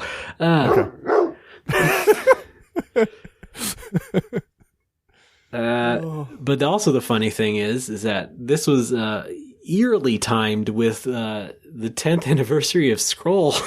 Oh yeah, my magazine, which launched in February of 2011. 10 years of Scroll and of course, magazine. We did the big issue all about the Boku no Natsuyasumi games. I slurred that a bit, but and we did the interview with Ayabe, and it's like after that, it's kind of like, well, what's next? We don't know. That's and right. We didn't know for many years, but I guess the people who make all the Crayon Shin-chan games now recruited him to do the planning and the scenario for this new That's right. game. Is that when you came to visit me during that trip? That would have been the last time I visited you, yeah. Yeah, and you stayed in my closet apartment where the air conditioner dripped on us. Was it that one? Yeah, I guess it was that one. Yeah, right? Yeah, and we went down to Nagoya's Nintendo quote-unquote headquarters. I think we tried, yeah, or something. Well, we walked by it. It's just it just looks like a reception desk. Yeah, that was a fun apartment. With one And we stormed Nagoya Castle. That's true. Yes, you can all listen to that back in Homeland Week 2. Was that Nihonland Week? No, Homeland Week. Excuse me, yes. Yeah, well, once the pandemic's over, we got to get you back over here. I know, Alex. Yeah. I have a fucking honeymoon to do. Oh, that's right. How are you doing that? In Japan. Cool. It works out then. Oh, God, I don't remember the full name of this new game. What is it? Like, it's like me and the professor's summer vacation. Yeah, I don't. Me and the captain make it happen. Yeah, just think, it's just like Doc and Marty, Yeah, it's Kazuyabe is only doing it until he gets banned from YouTube. Is that okay? Until he gets a cease and desist. I guess so. Anyway, Alex, you said you just found out about this because of a tweet I made. I encourage you to go back in my feed and look at me slightly freak out. No, I saw several tweets about it, but okay. it didn't all come together until the most recent one. Okay. You just thought, first of all, this thing also, popped up. Keep in mind, Ray, when I wake up, I don't scroll through the past 8 hours of tweets that happened while I was sleeping. No, just mine. No, I don't do that either. Oh, well, could you? No. I thought you were my friend. No, yeah. Anyway, this, yeah, so this thing popped up on the Nintendo Direct from Japan, and I was like, wait, what the fuck is this? they're making a Boku no Natsuyasumi clone, but with Crayon Shin-chan? What the hell? So I had to wait and wait. I was like, what's going on? Seriously, what the hell's going on? And then I finally saw they saw the official news and tweets, and it's like, oh yeah, this is actually the real creator. Okay, He's back for I this. was about to say, was your blood boiling until you saw Ayabe's name on it? No, not boiling. Just, just slightly confused, because it was like simmering. I'm a little bit shook, and I don't know, like, I'm waiting for Ayabe to go like, hey, I'm back, bitch. Or is he going to also be as shook as I am with this? Like, does he know or not? And yeah, he knows. He made the damn thing. So yeah. Wow. This is nice. This is good news. Pretty news. good, yes. I'm very happy good for Nintendo you. news. That is not just Mario or Zelda. So that's me. That's me in the gaming world this week. Well, good for you. Also, I had to send away my PS5 to get repaired. Oh, already? What? Well, already? It had problems ever since I got it, but I didn't have time to get it sent out because I was on that trip and then moving. So I finally was able to call it in and have it sent out. It wasn't anything bad though, because it was working, satisfactorily, but the disk drive had like weird problems accepting disks, or like latching itself when there was not a disk inside. So you had to like insert a disc over this little latch in the slot, and you can't see anything, so you don't know if you're going to scratch the fucking thing. Oh boy. So luckily that was the real problem I had with it, and I didn't really have any of the other widely reported problems with PS5 yet. So good. Maybe they'll fix it up, or they'll send me a new one. It is, of course, under warranty. It better be. It's only been a few months, but yeah. Oh boy. So once I get that back, I'll play. Demon Souls. I got Demon Souls for Christmas. So I can play that Demon Souls. Yeah. Cool. And I guess finished Spider-Man, the new Spider-Man. Fun. Spiders. I don't have a PS5, but I'll tell you this: my PS4 has been sounding like a jet engine. That's what they do. In the winter too, which is real worrying. Well, it might be getting clogged up with dust. You might want to get the blower out. But I just did that. Okay. I guess by this point it was a few months ago, but my how dusty is your place? Pretty dusty. But yeah, I opened the thing up and I gave it a nice dusting. I give it a Hoffman, I call it. All right. And then I put the thing back on, back together, and then it ran fine for a week, and then it started making the noise again. And it's been doing that ever since. Well, I know you only play the same one game. That's right. It can't necessarily be that. But there is new content in FF14, right? Maybe that's doing right. It. Oh, well, yeah, I can talk new about that. New polygons to render. Yeah, thanks. What a great way to describe new content as it relates to my hardware. Yes. So yeah, they sprites. They introduced a new raid called the Delibrum Regine. Okay. Which is also what Reggie calls his house. I don't know. Delibrum Regine is it's a 24-man raid. The Savage version is 48 people. It's pretty good. Started off the first time I did it, I died a whole bunch. I lost 100k metal. That's not going to mean anything to anyone who doesn't play. But if you do play, hey, that's a lot of metal. I believe it's bande dessinée, which means graphic novel in French. Thank you. I do apologize. Yes. And then actually learned the thing, so now I can do it without dying, which is fun. And I'm grinding that for my relic weapon, which I just got last night. So I got to grind one more weapon because I want to get my weapon for Dancer as well. I got Samurai. I'm doing Dancer, and then that'll be it. I just got to run it 15 more times. All right, great. And I thought about maybe I want to get into the Savage version as well. Dan Savage. Yeah, Dan Savage is I play with him, and his brother and his brother Fred and their dad Adam. These are all famous savages. I almost said famousages because I feel like my coffee's wearing off. That would have been a more Alex thing to say. So yeah, if you do the hard mode, you can upgrade. Again, it's the same issue as the previous Bojin Southern Front content. If you do the hard mode, or if you grind this out, you can upgrade the gear so that the new hard mode content you can do it even faster. Well, why though? I've already done it. It's when you upgrade the gear, it gives you a haste bonus when you're inside this new content only, which you have to clear dozens of times to upgrade in the first place. So what's the fucking point, game? I don't know. It's like I always liken it to when you kill the optional super boss in an RPG and it drops the best sword and you're like, thanks? I don't need this now. Yeah, right. I could have used this like 10 hours ago. What the fuck is this for? It's kind of like that. Like, what am I doing this content for if I've already done it? Why do I need okay, cool, bye. It's to challenge yourself. I guess it is. Right? There's a couple of unique drops in it, but I don't know if they're necessarily worth grinding that much. I mean, this is a lot of work. Okay. I at first I was going to try it because I've never done Savage content before, but I'm like, hey, this is fun. It's a 48-person raid.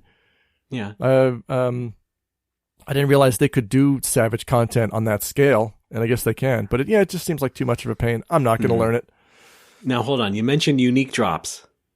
Yes. Here's one. Little River. That is a unique one. That's also good timing with Boku no Natsuyasumi. We just added that not last time. Yeah.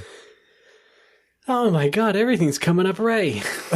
Everything's coming up Little River. Ogawa, is that it? That's Little River. Yeah, whatever. Whatever that game had. What, am I the expert on the fucking... Yes! Oh, You're the one person. Damn it. You're the one expert. Why do I own every version? Oh no. I was thinking today, like, oh yeah, Attack of the Friday Monsters. Why didn't I get the physical version of that? There was none. Yeah, I was about to say. They only did the first volume of those guild games, so. Oh. That's too bad. Well. But recommended on 3DS. Yeah. Hey, speaking of monsters attacking, Final Fantasy XIV's content is relevant.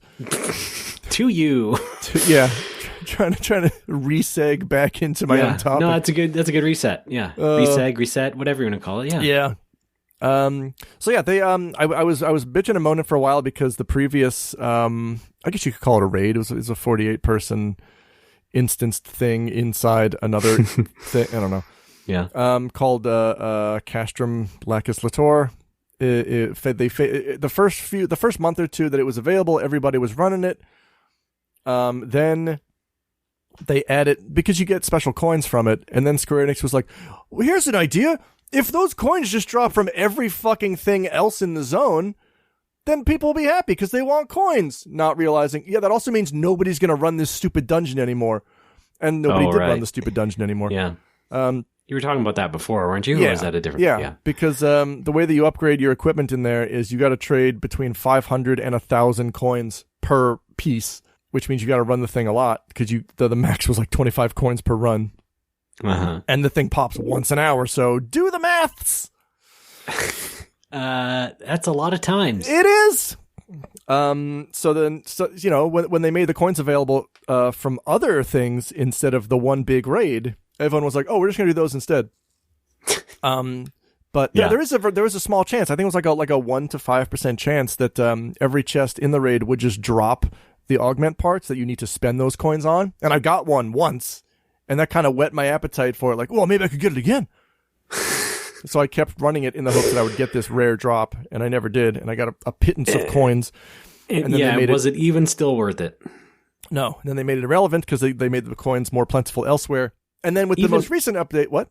Even on a good day, would it have been worth it? You know what I mean? I mean, before the coins were available elsewhere, yeah, because it was the only place to get the coins. But after they made the coins available, I ran it to try to get the drop just out of boredom, I guess. Like, well, there's a chance I might get this drop worth between 500 and 1,000 coins, so I might as well try. I got one once. But, okay, no, in the most recent update, they have now gone back hard in the other direction where, okay, so you remember how, like, you didn't get a lot of coins from it before? Now you get 100. So I'm like, oh, okay. And now it's harder to get into it because everybody's queuing for it. And now you got to do that stupid thing where you pay 5 clusters to increase your chances of getting. I'm not going to bore people with the specifics, but they've overcorrected a little bit. I guess that's going to keep the content popular for the next few months. I guess, yeah. Because one of the most numbskull things about the new raid. Ooh, some numbskullery. Here's some numbskullery. So to get the fully upgraded pieces, you need the base piece, which you buy with gold coins that drop. Or you can trade 100 silver coins in. You get silver coins in the new content. Long story short, you trade the base piece, which is easy to get, and then you trade the augment pieces that you get from the Savage version, which is hard to get, but they're guaranteed if you do enough of them. But you also have to trade the upgraded piece from the previous content, which makes no fucking sense. That I don't get. This sounds like classic MMO busy work. It's probably magnified because, they were doing things in the pandemic, right? So got probably people working at limited capacity, trying to figure things out, doing the best they can to give people something, and falling a little bit short. And now they're just falling back on like, hey, it's an MMO, let's do some good old-fashioned MMO things. I guess. I mean, they are giving us something, but you're still left there like, what happened to my gold? Yes! What happened to my Bojin gold coins? It seems like this happens more and more every year. And with COVID, it's more noticeable, but a lot of the design decisions that go into FF14 seem more and more blatant as time goes on in regards to, this is a time sink, this has only ever been a time sink, we were just better at hiding it in the past. It's like, no matter how good FF14 was when they switched over from version 1.0, yeah, like it still had an MMO. It still had to continue a trajectory. It still had to have longevity. It was now confirmed to be new and improved, but it's still an MMO, like you said. And hey, some people still like it because also look at FF11, people still playing that. That's true. And that thing is boring as hell, but hey, I love 11. I mean, I haven't played it in years. We'll set up a shard. The last time I played FF11 was one of the free weekends they had a couple years ago, where I tried to log in. It said you need to download updates. I downloaded updates, and by the time I logged in again, I was able to walk around for about 10 minutes before the free weekend was over. So that ruled. Yeah, we should set up that private server. Yeah, maybe. I just feel like I've been away from 11 for so long. There's so much stuff I missed. It would take me a long time to get reacclimated. Well, hey, that's the best time to jump back in. Is it? That's what they would tell you. Oh, probably. Yeah. But I mean, with the newest 14 stuff, it seems like I understand. Okay, here's the base equipment you can get by trading in drops. Here's the upgrades you can get by doing Savage content. But also, you need to trade in the upgraded stuff from previous content. They've never done that before. And it seems like a real slap in the face. It just seems like a real, here's some busy work for you. Yeah, it's just like a big shrug. 2020, am I right? It's like imagine if you bought a car and you have this car for like 10 years. Yeah. And going on it's really good, but it's getting old, so you decide to buy a new car. That's how it goes, yeah. So you buy this brand new car and you love it. Mm-hmm. And then you see that you can put some upgrades on this car. Like you can get a sweet new stereo system. Yeah, I did that. And so you buy this sweet new stereo system and you take it to a mechanic, and the mechanic's like, yeah, I can put this sweet new stereo system in your car. Cool. Okay. Yeah. Also, I did you're gonna myself, but yeah. Also, you're gonna need to give me your old car as well. What? Why? That doesn't make any fucking sense. Why do you need that? Because this is an MMO, buddy. Yeah. The old car that you have already upgraded. It's so stupid. God, I don't get it. It's pointless busy work. Even with the coin drops increased to 100 per castrum run, it's still so much work. It's like the game is asking you for 2 forms of ID. Yeah, pretty much. I'm gonna need that notarized. Oh, god damn it. Need these shillings notarized. They also made some changes that really would have helped me a couple months ago, which is doing the castrum now gives you experience points and metal. Metal being the new kind of experience points for the new content only. Mm-hmm. And you lose metal when you die. Oh yeah, well so that goes for reality. Yeah, that's true. Same in reality. That's very true. But like I already like I would have loved to be able to get metal from Castrum before my metal was maxed when I was doing Castrum, 5 times a day. Yeah, sounds like a real problem. But now I'm ranked 15 on max. I don't need any more. More than that, when I was leveling everything, I already have every job at 80 now. When I was still leveling everything, I was running Castrum a lot. It doesn't give any experience. Also dumb. And I think they realized it was dumb for Castrum not to give metal. What, Ray? I love hearing your stories. You're swearing under your breath. I had to sit here and listen to you talk about Little Boy's Magic Summer, okay? It's time to talk about Eorzea. Yeah, and the Sega test. You had to sit on into that, too. I did! That was really not fair of me. No, that was fun. I got to participate. And now it's my turn, I know. I'm not swearing. Poop! Dingle! I just... For me, okay, I'm going to try to make this a little bit more accessible because I know nobody plays FF14. And I've given up trying to get people to play FF14, both online and in real life. Listen, I would love to play. I just need to not like any other video games and have a bunch more time. That's what it takes. That's all it takes. There are certain design choices that I wish Square Enix had sort of considered, before the whole Bojin thing went live. Like they've introduced this new experience point system for this new content, and the in-game explanation is it's a test. It's proof of your strength. It's literally called Mettle, METTLE. Oh boy, it's related to like how famous you are as a warrior. You're helping this war-torn country defend against the Empire. You get metal for beating these mini bosses and winning in skirmishes and defeating enemies around the map. And then when you finally storm the Empire's fortress and take it down, boy, how much metal do you think you get for that? 0. Fucking goose egg bullshit. Which in universe makes no fucking sense. Like, we just took down the Empire's base. How come I get no renown from the local Bojin warlords? How come nobody notices I just took down the fucking Empire? That's not worth anything? Sorry, do better. And then they finally realize that makes no fucking sense, and by the time they add metal to it, like, I don't need it now. Get good. Most folks are already at rank 15. It doesn't do any fucking good for us. I mean, still, I still think we should cancel Bojin student debt, even though a lot of us have already, had to work through it. For the players up and coming, they don't have to, they're not saddled with that. Oh, okay. So, but for me personally, what? No, I just meant it's not like you can't necessarily just start it if you're a lower level or whatever. Oh yeah, you have to be rank 10 to do Castrum. Okay, I see. Right. You start at rank 1. So you kind of have to have been around the block. Yeah. So I can see also why it would just be extra draining because it's like, oh, hey guys, you've been here a long time. We value your contributions. You've been great on the team. Could you put in some overtime?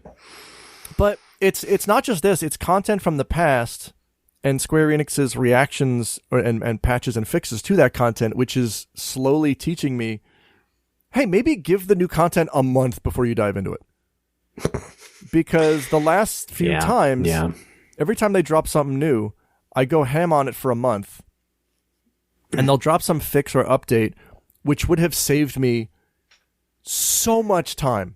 Yeah, well, you're an addict. Shut up! You're chasing the dragon. You need your fix immediately. That's true. And then you come crashing back down. Yes. And then you're in an alley sucking dick. For artifact armor. Yeah. Right, as you do. I need content, he screams in the dead of night. Yes. To no one. Premium tent. Sitting next to a garbage can. Oh, Garbo. That's my minion, Garbo.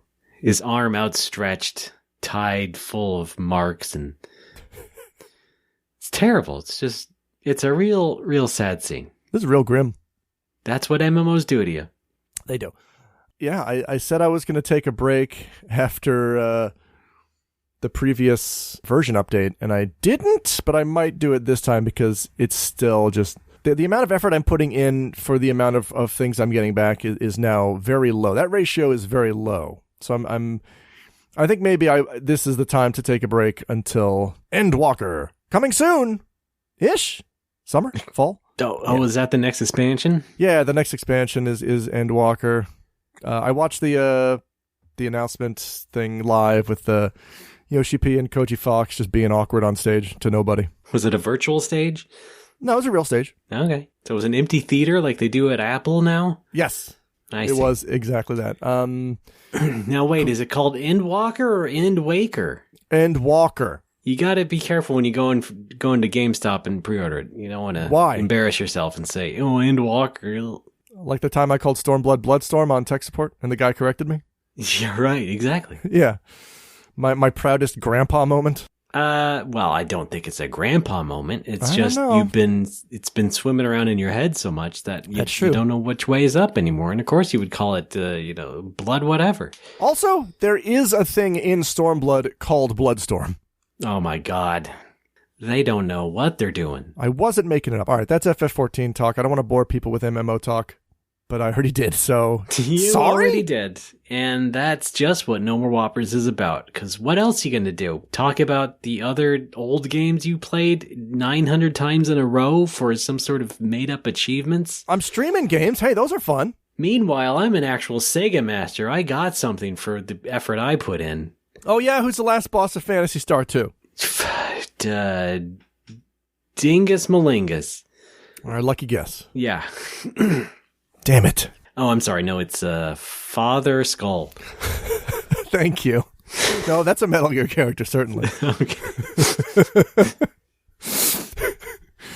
It's the priest who became a soldier. Yes. Okay. Salamandropus. Thank you. That's the one I can't say. That's the NES game, the Magic of Sahelanthropus. Yes. Yeah. Hey, apparently I just found out they were going to make a sequel to that. What? Somebody just posted a scan from an old Taiwanese magazine of a Magic of Scheherazade 2. What? Who knows, man? The world is crazy. What were we talking about? Oh, Father Skull. Right. I'm trying to quiz you. If you're the Sega master, then surely you can answer these questions. Yeah, they did. They tricked us. They tricked both of us with that question about what the robot race in PSO was called. Oh, really? And we picked Cast. Yeah.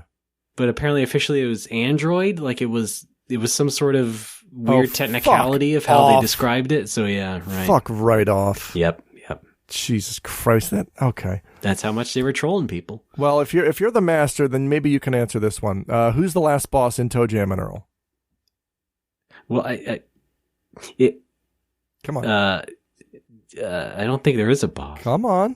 You know it. Don't you just have to collect all the ship pieces? Okay. All right. You're not going to play along. That's fine. I don't know what bit you're doing. I'm sorry. We can start over. That's the joke. There is no Ray. I'm trying to trip you up. Man, I'm so gullible, though. I'm so susceptible to trick questions. All right. Okay. How about this one then? So, what's Kid Chameleon called in America? That's a trick question. There is no America. You got me. Yeah. you got me. You're on to me. Okay.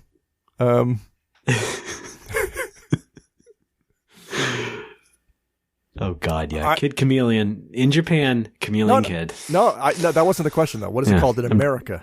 I'm just telling people at home. Oh, okay. A real fact. All right, not a bit. Now back to the bit. Okay, there's no America. Oh boy. Okay. How about this then? All right, this is the new Sega quiz. You're already you're a Sega master. Time to be the Sega Grandmaster. Yes. How many Galges are in stage 1 of Streets of Rage? You say Galges? Galges. You talking about enemies? Yes. Named Galja. In Streets of Rage, the entirety? No, the first stage. Oh, first stage? Fucking, let's say 15. Okay. Also, I think it's actually supposed to be Garcia, but they... I know that, yeah. That's it was like a mistransliteration of Garcia. Yeah, well, I didn't even pronounce it the way you did. Even as a kid, it was. Well, how else would you pronounce that? Let's see. How did I really do that? I think it must have just been like Galcia or something. Galcia. All right. So you're saying 15? I'm saying 15. Big All 1-5. Well, I don't know the answer, so I'm gonna have to trust you. Okay. Ding, ding, ding. Oh wow! Holy shit! All right, okay, you are the Sega Master. That's pretty good. Yeah. Do you remember this? Always pissed me off as a kid. But do you remember how to get the titular Sword of Vermilion in the video game software Sword of Vermilion? You just you run into the wall of the castle like again 15 times. That's not what you do. Okay. Dang. This bugged me as a kid because the whole reason I fell in love with RPGs as a kid was I could just take my time and grind things out slowly. It's good, yeah. You know, and like no matter how bad you are at action games, like as long as you put in the time in a JRPG, you're gonna progress. Mm-hmm. And to get this sword, you have to trade in all of your money and items and armor and weapons to a guy, and he just gives you the best sword. So now you're basically naked and poor, but you have the best sword, and you just have to do some grinding busy work to get your armor back. Oh, jeez. Yeah, kind of dumb. But you love it. It's a classic. It is a classic. I'm going to stream it as soon as there 200% are... retro achievements. Well, I'm waiting for someone to make achievements for it. There's no achievements yet. Okay, I'll do it. Okay. All right. Here's another great hi. Sega test question. Have you ever heard of Nintendo? Say it again. Have you ever heard of Nintendo? Oh, no. You got it. You're only supposed to hear of Sega. You're only supposed to live, breathe, and breathe. Live, breathe, eat, sleep, bleed, Sega. Live, love, and laugh. Yes, Sega. Laugh, Sega. Laugh, Sega. Oh, God. You still don't have a Sega CD? I do.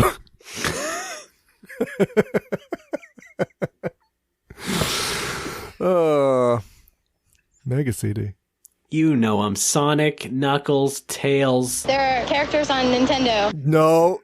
Who said that? Get the fuck, you're fired. Get out of here. Get out of Sega. Why do you work here? There are Sonic games on Nintendo systems now. That's true. Fuck. Yeah, name one. Let's go. Hang on. That's the question. Name one Sonic game. All right. Okay. Robo Sonic. I'm afraid not. He's in. He's got to be one of the Mega Man bosses, right? He's a robot. How come he's not in the? Okay.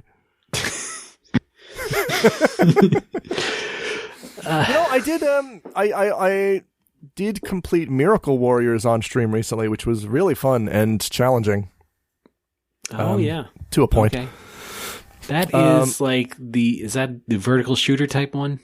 Miracle Warriors on Mega Drive? No, Master System. Master of the System. Miracle Warriors is it's an RPG that I believe it predates Dragon Quest. It's sure. It's a Japanese developed RPG, but it's more like a Western style RPG than it is. This is pre Dragon Quest, so no one knew what the fuck a JRPG was. Right. And it's really pretty good, all things considered. Okay, yeah. There's lots of good games on Master System. Yeah, but my only complaint here is not with the game itself, but the achievements. One of the achievements is busted, and it's the only one I'm missing to complete the set. And the guy who made the set apparently hasn't been on retro achievements in a few months, and so my tickets are being filed on deaf ears. Ugh. That seems to be quite the common occurrence for you. Yes. Well, it's worked out for me in the past because there's a cool dude who drops into my channel every now and then. His name is Hair Sean, and he is a retro achievements developer. And when you are a developer of some, or I suppose any repute, you are allowed to edit anybody's achievements, not just your own. Yeah. And he Get actually in there. Check that code. He fixed a Final Fantasy VI Chivo that I could not get to pop. He didn't make the set, but he was like, "What's the problem?" And I'm like, "I keep doing the thing, but it's not happening." He's like, "All right, send me a save state." So I send him a save state, and like a half hour later, he gets back to me on stream like, "Hey, try it now," and it works. Nice. So that was cool. So I'm hoping he pops in soon, so I can say, "Hey, can you fix this one too?" I love that live chat tech support. It's pretty good. Hold on, I'm hacking into your computer. Oh, whoa! Yeah. My icons. I'm just moving them around. Yeah, how you like that? Oh man, try it again, Kit.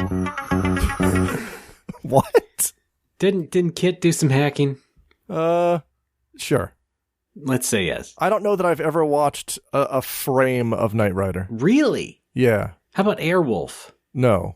You're an Airwolf kid? No. You know what I was watching? Was Lou Grant. What?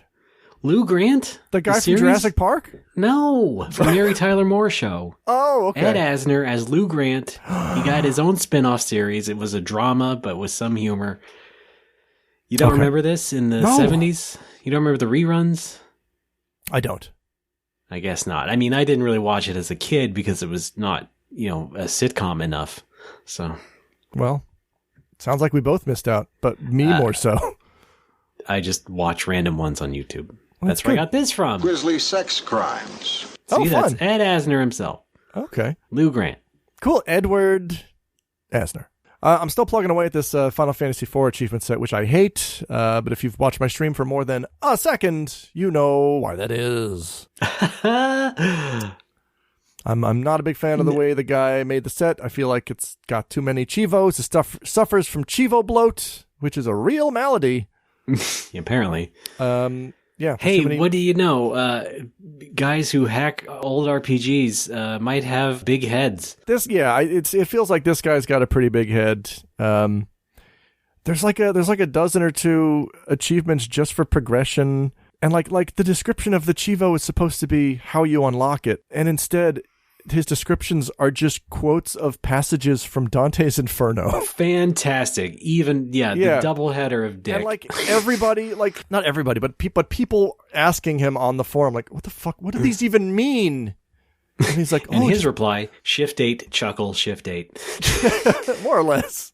Well, basically just, play the game and you'll see. Like, wink. It feels like the achievement set is it acts more as an homage to him and not the game it is supposed to be, an homage to. Chivos, more like Smuggos. Yeah. No more Smuggos. Folks, we have a new show. And that's what it is. Our tribute to Nancy character. No, wait, that's Sluggo. Yeah, sorry. Yeah. Misleading because he's a human. Well, I don't think it's just like a nickname, I guess. What's up? You know? Oh, okay. Right. And now I get it. It's funny. The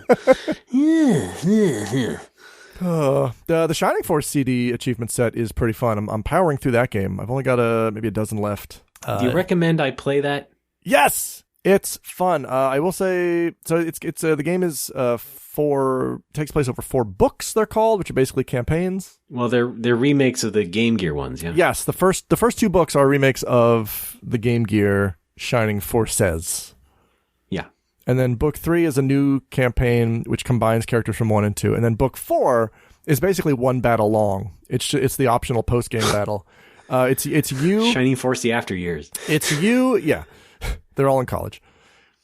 It's you. What it meant, but it's 5 characters from book 1 and 7 characters from book 2. Although I guess one overlaps. You got Claude in there. All right. How many books are we dealing with at 4 once? 4 books. Okay. Book 4 is a super battle against every boss in the game simultaneously, which I've never finished as a kid. I owned the game as a kid. I never finished that one battle, so doing it on stream is going to be the first time I do that. Okay, so tune in. I've beaten some games on stream that I never finished as a kid, like Final Fantasy 1 on NES. I never finished that as a kid. You fucking what? Fuck. Okay, that's fine. I would routinely get to the last dungeon of FF1, and then I would just kind of give up. It was the stupid zombie dragons, man. I definitely did though consume that game wholesale on GBA. Oh yeah, well that version's Dawn a lot Souls. easier. I don't care if it's easy; it's fun. I know, that's what I'm it's saying. It's all about having fun. The first time I finished that remake was the PS1 version. That was one of the first games that I imported on PS1 as well. You imported it? Yeah, that and Boku no Natsuyami. I see. Yes, it was around that time. In the early 2000s, I imported Boku Nats and Final Fan, Fi-Fan they call it. Yeah, right, yeah. And that was the first. Yeah, that was fun. I think that was the first Japanese game I ever finished. FF1. Yeah. I wouldn't have imported anything else. But it's fun. Give it a try. Konnichiwa. I did. Oh. But yeah, not just that. But yeah, Miracle Warriors, Final Fantasy 1, games I never finished as a kid, but really should have. How about Legend of the Ghost Lion? Can I see you play that someday? No, okay.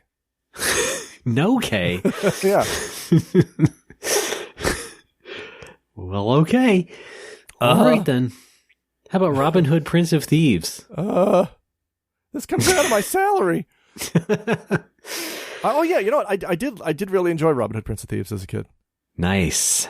I think only because my friend bought it and I just borrowed it from him. Oh, I bought it at the grocery store, one of their $9.99 pre-played games. What? Yeah, back when like every grocery store in the area did that in the mid to late 90s. So that's how I procured a lot of NES games. That's pretty good. I remember buying up some cheap games when rental stores were kind of on the outs. Right, yeah. I picked up a copy of Tail Concerto for $5. Fuck. From a video store in Sparta, New Jersey. And where is that copy now? I think it's in a box in my living room. All or right. it might be at the bar. I remember I had to swap. You mean your home living room or like your parents' house? Here in Japan. Okay. I think I had to swap out the jewel case because it was busted. But other than that, it's pretty good. That's okay. Yeah. All right. You can sell that for boffo bucks. Yeah. Boffo. All right. Are we done messing around here? I Maybe think we should we move are. on to fan fun and It's time to listen wait. to some... That's segment 3, man. We got to take a quick break. Okay. Well, listen. You can do whatever you want before the segment, but I gotta mention that we're gonna go to the segment. Do you know how to radio work? Yes. I'm Hold twisting. on. Let me try that a whole sentence again. Do you know how a radio show works? Yes, I'm over here twisting dials like it's going out of styles. Right. What? God, I mean, I'm a psychopath. Why did I... Do I know how the radio work? Okay. Let's take a break then, and we will come back and do the fan type of things. Good. Good. I'm going to put this bowl in the sink. It's got salad dressing in it. You gotta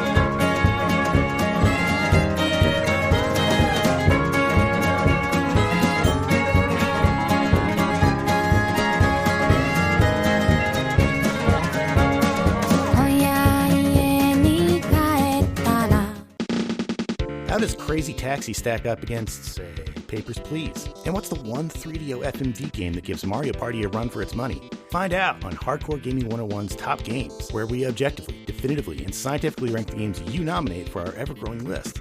HG 101's Top Games, twice a week, every week, right here on the Greenlit Podcast Network.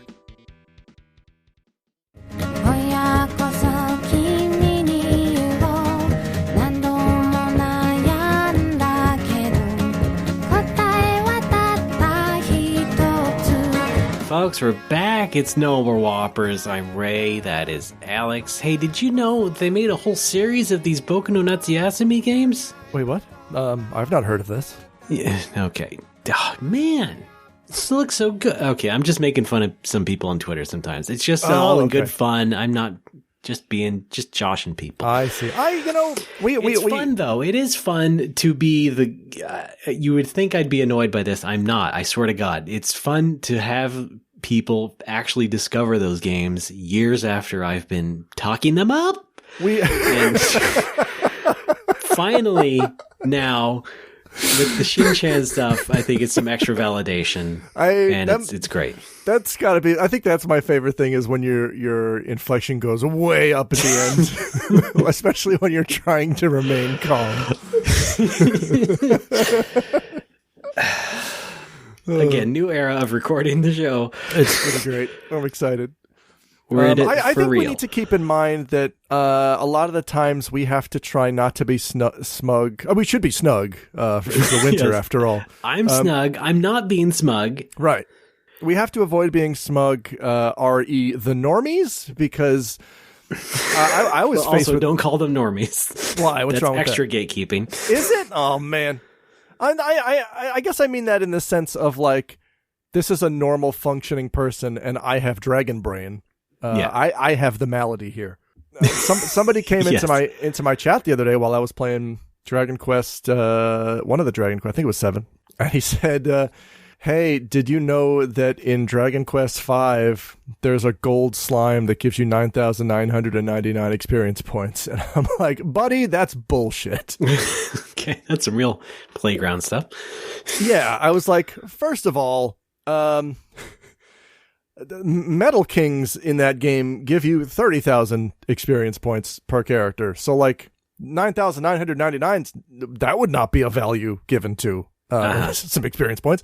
Of course. And after talking to him for a while, I kind of learned that like, oh, okay, he doesn't really know that much about the series. And I held up my slime cans because I have metal slime headphones. I said, "Do you mean these? Do you mean the silver, the metal slime?" And he's like, "Oh yeah, that's the one."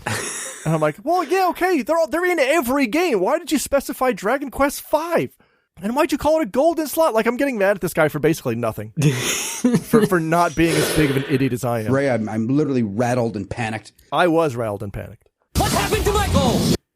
It's metal. Thank you. But yeah, so after a long tirade and after calming down, I had to basically tell him like, "Hi, so you're sorry, it's me, Des. I get real anxious, like because when anybody types anything into my chat, I absolutely assume it is in the worst possible faith. Oh boy, yeah. I assume that if anything can be interpreted as condescending and or snarky, I will interpret it that way, and then I will react accordingly. Okay, that happened to me on our stream, but in reverse. Uh-oh, what do you mean? Someone asked a question about the game we were playing, Billion wrote. Yeah. And I gave just a curt answer. I was like, "Yep." And then someone, they got a little bit annoyed and was like, "Geez, Ray, I'm sorry. I was just asking what..." I was like, "Okay, no, I'm sorry. I didn't really mean it at all like that. Everything's fine. I think we're cool now, but I hope so, because I think that was a sort of a known fan of ours, but it was just like, all right, well, I didn't expect that reaction. I was just giving a genuine answer. It was a yes answer, but I guess I said a little bit too curtly. Also, in my defense, I was still very much panicking about the sound issues and trying to fix it at the same time while playing the game, while reading chat. So it was, it's a lot to get used to. Nevertheless, I think we're fine, and I'm sorry. I think about we're that. fine. If I am someone who really is conscious or, self-conscious of sounding like a jerk, and sometimes Alex points it out and makes me feel more like a dick. Yeah. But I always am usually someone who is trying to monitor their inflection and how they're saying something, and hoping they don't always come off too curt to someone to offend them. But that happened, and I'm sorry, but whatever. It happened. I had to build in. I've been doing this since pretty much the beginning of the stream. But when you discover a new a new Twitch channel, you've got to like accept the terms of the chat, and mine includes the sentence, "If Alex snaps at you, he will probably apologize." Yes. Which does two things. It does two things. It sets up that if I do yell at you, I'll come to my senses later. But number two, an addendum to that, I might not. Yeah. Because if you're actually being a dick, that's why it says I will probably apologize. If you're actually being a dick, I'm not going to apologize. Yeah. And I've mentioned this before. This is why I, at least in the past, was really, really reticent about streaming. And still am. It's not like I'm doing it by myself that often, but just people sort of being normal in chat. I recognize them as being normal, but still like having weird internal reactions to it and being sort of off-put, and it's like, well, that's not healthy, and maybe I shouldn't stream if people are just going to bug me, even though they're not necessarily trying to be malicious or antagonistic. I think maybe you sort of see chat text in the same way that I do, which is like if something can be interpreted in a negative way, your brain is going to default to that. Yeah. And it just makes you it catches you off guard, like, well, geez, sorry. Yeah. When in reality, it's just someone trying to be nice, but, I can't see that. I think I'm better. I think I'm at least getting better, but this is also partly, this is tied into what I explained several episodes ago, was like, when people add your name to a line in chat, it's kind of like, it felt to me a bit like a pelting. Okay. Like, looking good there, Ray. Whatever. Well, there's two of us. Like they totally have to specify. mundane shit. Yeah, no, not you and me. I mean, me at least back in the day when I was being solo. Oh, yes. No, obviously, I am much better about it now. I recognize a bit more of what live streaming is and supposed to be, and what the chat related to that is. Yeah. So I do deal with that a lot better. But obviously, I think if someone is trying to be a dick, that's a little bit more obvious and something that we would deal with. This is something that I see in both chat and in FF14 chat a lot. Right. And that is people who use proper capitalization and punctuation all the time. Oh, yes. I get what you're saying. And the cherry on top, even worse than that, is those plus double spacing between sentences. That is an act of fucking aggression. Yeah, that to is. Me. This is you're not writing a school paper. Just I was listening to an NPR podcast recently about that, about capitalization and punctuation in texting and how it's interpreted by people. And yeah, a lot of people interpret proper, like all the time, capitalization and punctuation as being really aggressive and really like, how come you didn't do the thing that I asked you to do? What's going on? And to me, putting in the double space between sentences is just like, you're not writing a fucking term paper, buddy. We're planning out an attack on this fantasy castle, okay? Yeah. I hate it. I see it as an act of aggression, and I cannot not see it that way. I get it. Yeah. It feels like they're trying to say, I'm smarter than you, and I'm going to prove it in this tiny little way. Yeah. But like I said, we're getting better. Hang on. Also, I hate it because I used to be that guy.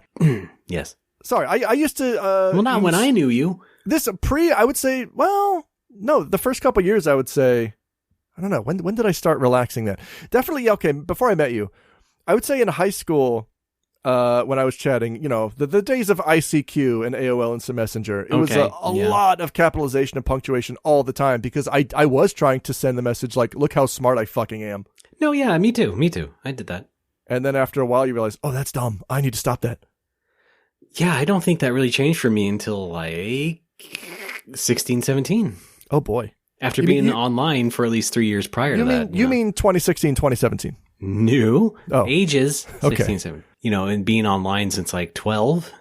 Yeah. Like I started that at 12. And that doesn't make sense. See, I feel like a lot of my online behavior was learned through watching people that I idolize and seeing how they... act. Because like I would, I really followed in the late 90s, early 2000s. I was following a lot of people whom I respected, and seeing them chat in a casual setting without capitalization and punctuation. Captain Kangaroo, I'm like, yeah, Macho Man.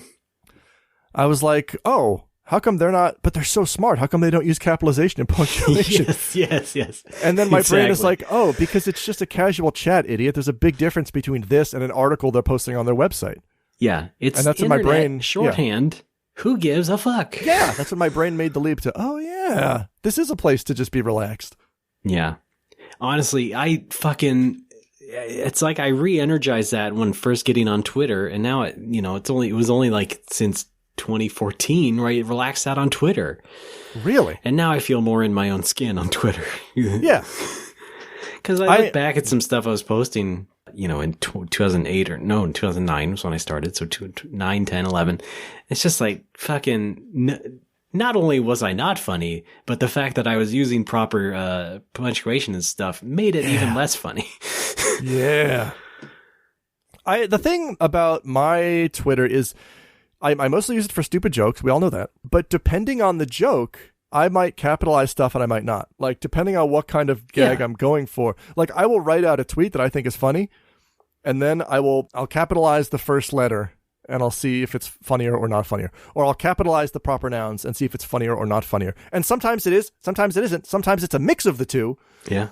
Sometimes it's like, okay, don't capitalize the first letter, but do capitalize the proper nouns. That's optimum funny to me. For some reason, that tickles my brain the most. Yeah. And there's hidden rules to that I don't know. I just have to like feel out after I write something. It's the digital landscape, man. Yeah. It's how we communicate now. Yeah. Yeah, Ray. Was that? Sorry, was that too mean? Were we riffing on that before we came back in? Yeah. Oh man, all right. Well, now this episode's gone on long enough, but do we have any fan fun, including voicemails? We do. We have a lot of voicemails. Hit that theme. I don't have it. You don't have the fan fun? Oh, yeah. Fan fun. We love the fan fun. Where we talk about your name in a good way. Maybe you like the Facebook page. Possibly. And then you send us stories and then money. Maybe a lot of it. And you get $1 for a second. Wait, no, you get a second for $1. And then there's some other things. We hope it doesn't offend you. It might, but we like it anyway. And oh god, what? Ladies and gentlemen, it's fan fun. We have an assortment of voicemails here. I have misplaced Paul's fan fun or voicemail theme. God, we'll get it back for next episode. If maybe we can get him in here, get him in the studio, sing it live. That would be pretty great. But okay, we have an assortment of voicemails here. I'm gonna, as always, a real assortment. I gotta say, people really came through this time. We got a whole bunch in the interim. And thanks, everybody, for calling in to 805 NMW Talk. Also, Nagoya update. It's snowing outside. It's great. 805 Nagoya Talk. Thank you. Is the number to call. It was snowing in Garo the past couple days, and we were like, wow, Gifu weather, huh? How wild. It snows up here. And then we get back to the city, and we got snow. That's pretty cool. Yeah, and of course, we do have some friends and family in Texas, and they're going through some bad shit. Yeah. So our hearts out to them. Good luck to any of our folks in Texas. Hopefully in the next week or two when this episode goes up, things will have calmed down a bit. But, I know all of Jimmy Pardo's exes come from Texas.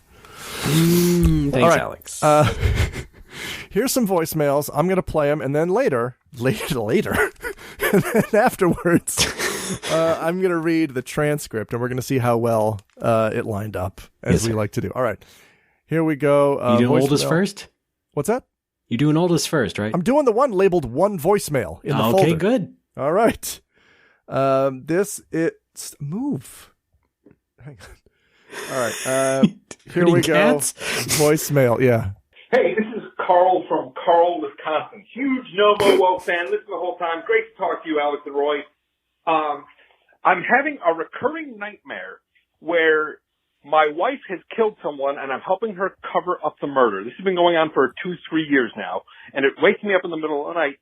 Last week, I had the same nightmare, except I was covering up a murder for my daughter. How do I fix this nightmare? What does it mean? Thanks, guys.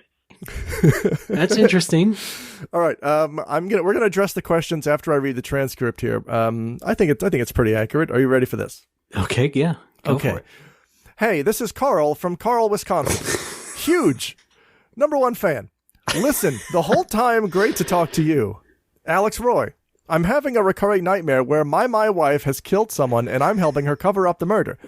This has been going on for 2 or 3 years now, and it wakes me up in the middle of the night last week. I had the same nightmare, except I was covering up a murder for my daughter.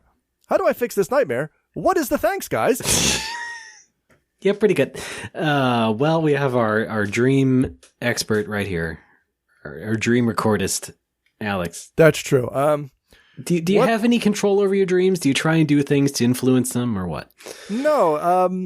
They say dream sight is 20/20, and that's what I notice when I wake up. Is I'll have a weird dream, and I will know exactly why I had that dream after the fact, but I don't have any control over them beforehand because scientists, dream dreamologists still don't quite know why we dream. But the leading theory is that you're processing experiences that you had recently or during the day that you were unable to process in your waking life. Yeah, it's like when I listen to a lot of Beastie Boys, I'll have dreams where I'm a groupie for the Beastie Boys.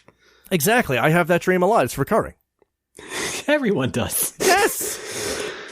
And so yeah, this one, I can only assume you guys were thinking about a murder that you had covered up, or you were watching an episode of Law and Order, grisly sex crimes, where somebody covered up a grisly sex murder. Yes. Now in its 38th season. That's right. That's older than us. That's just the number of the week. That's just me. Oh, okay. But yeah, I guess good luck. So you're not saying it has much to do with like your diet, like, you know, eat less spicy food or eat more spicy food, and then maybe everyone should always eat more spicy food. Okay, well, first of all, not everyone. Go out right now. Go to Coco. Get a level 10 curry. See how that floats your boat. Take that to the bank and smoke it. I did have a pile of Korean spicy pork today. Pile? Yes. I mean, pretty good. That sounds pretty good. Yeah, it is pretty good. Yeah, my wife has been on a Korean food kick lately. She's been watching a lot of Korean dramas. I love that marinated pork, man. But like even Korean dramas that don't have anything to do with food, like she's been watching Sweet Home, which is like a weird like survival horror thing. And then it is? Yeah. So it is based on the Japanese one, which was served as the main inspiration for Resident Evil. I don't know, because I never read or played the original Sweet Home. Did it start off? Did it start off as a book? Maybe it was the Famicom game was based on the movie. Okay, there was a movie. Movie, yeah. What was the story in the movie? They're in a house. Horror things happen. But what nature of horror thing?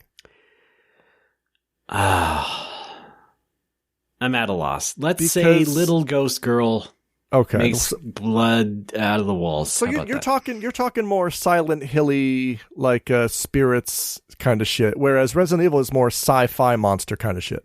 I'm saying the legend has it that Shinji Mikami was inspired by Sweet Home, the game. Wait, the guy who made Aladdin? Yes. Okay. A whole new world.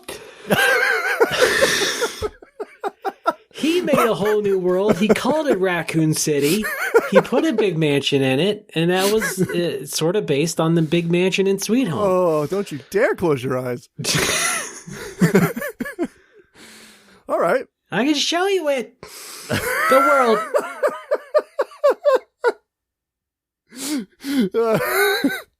That's probably my favorite line from that song. I can show you it.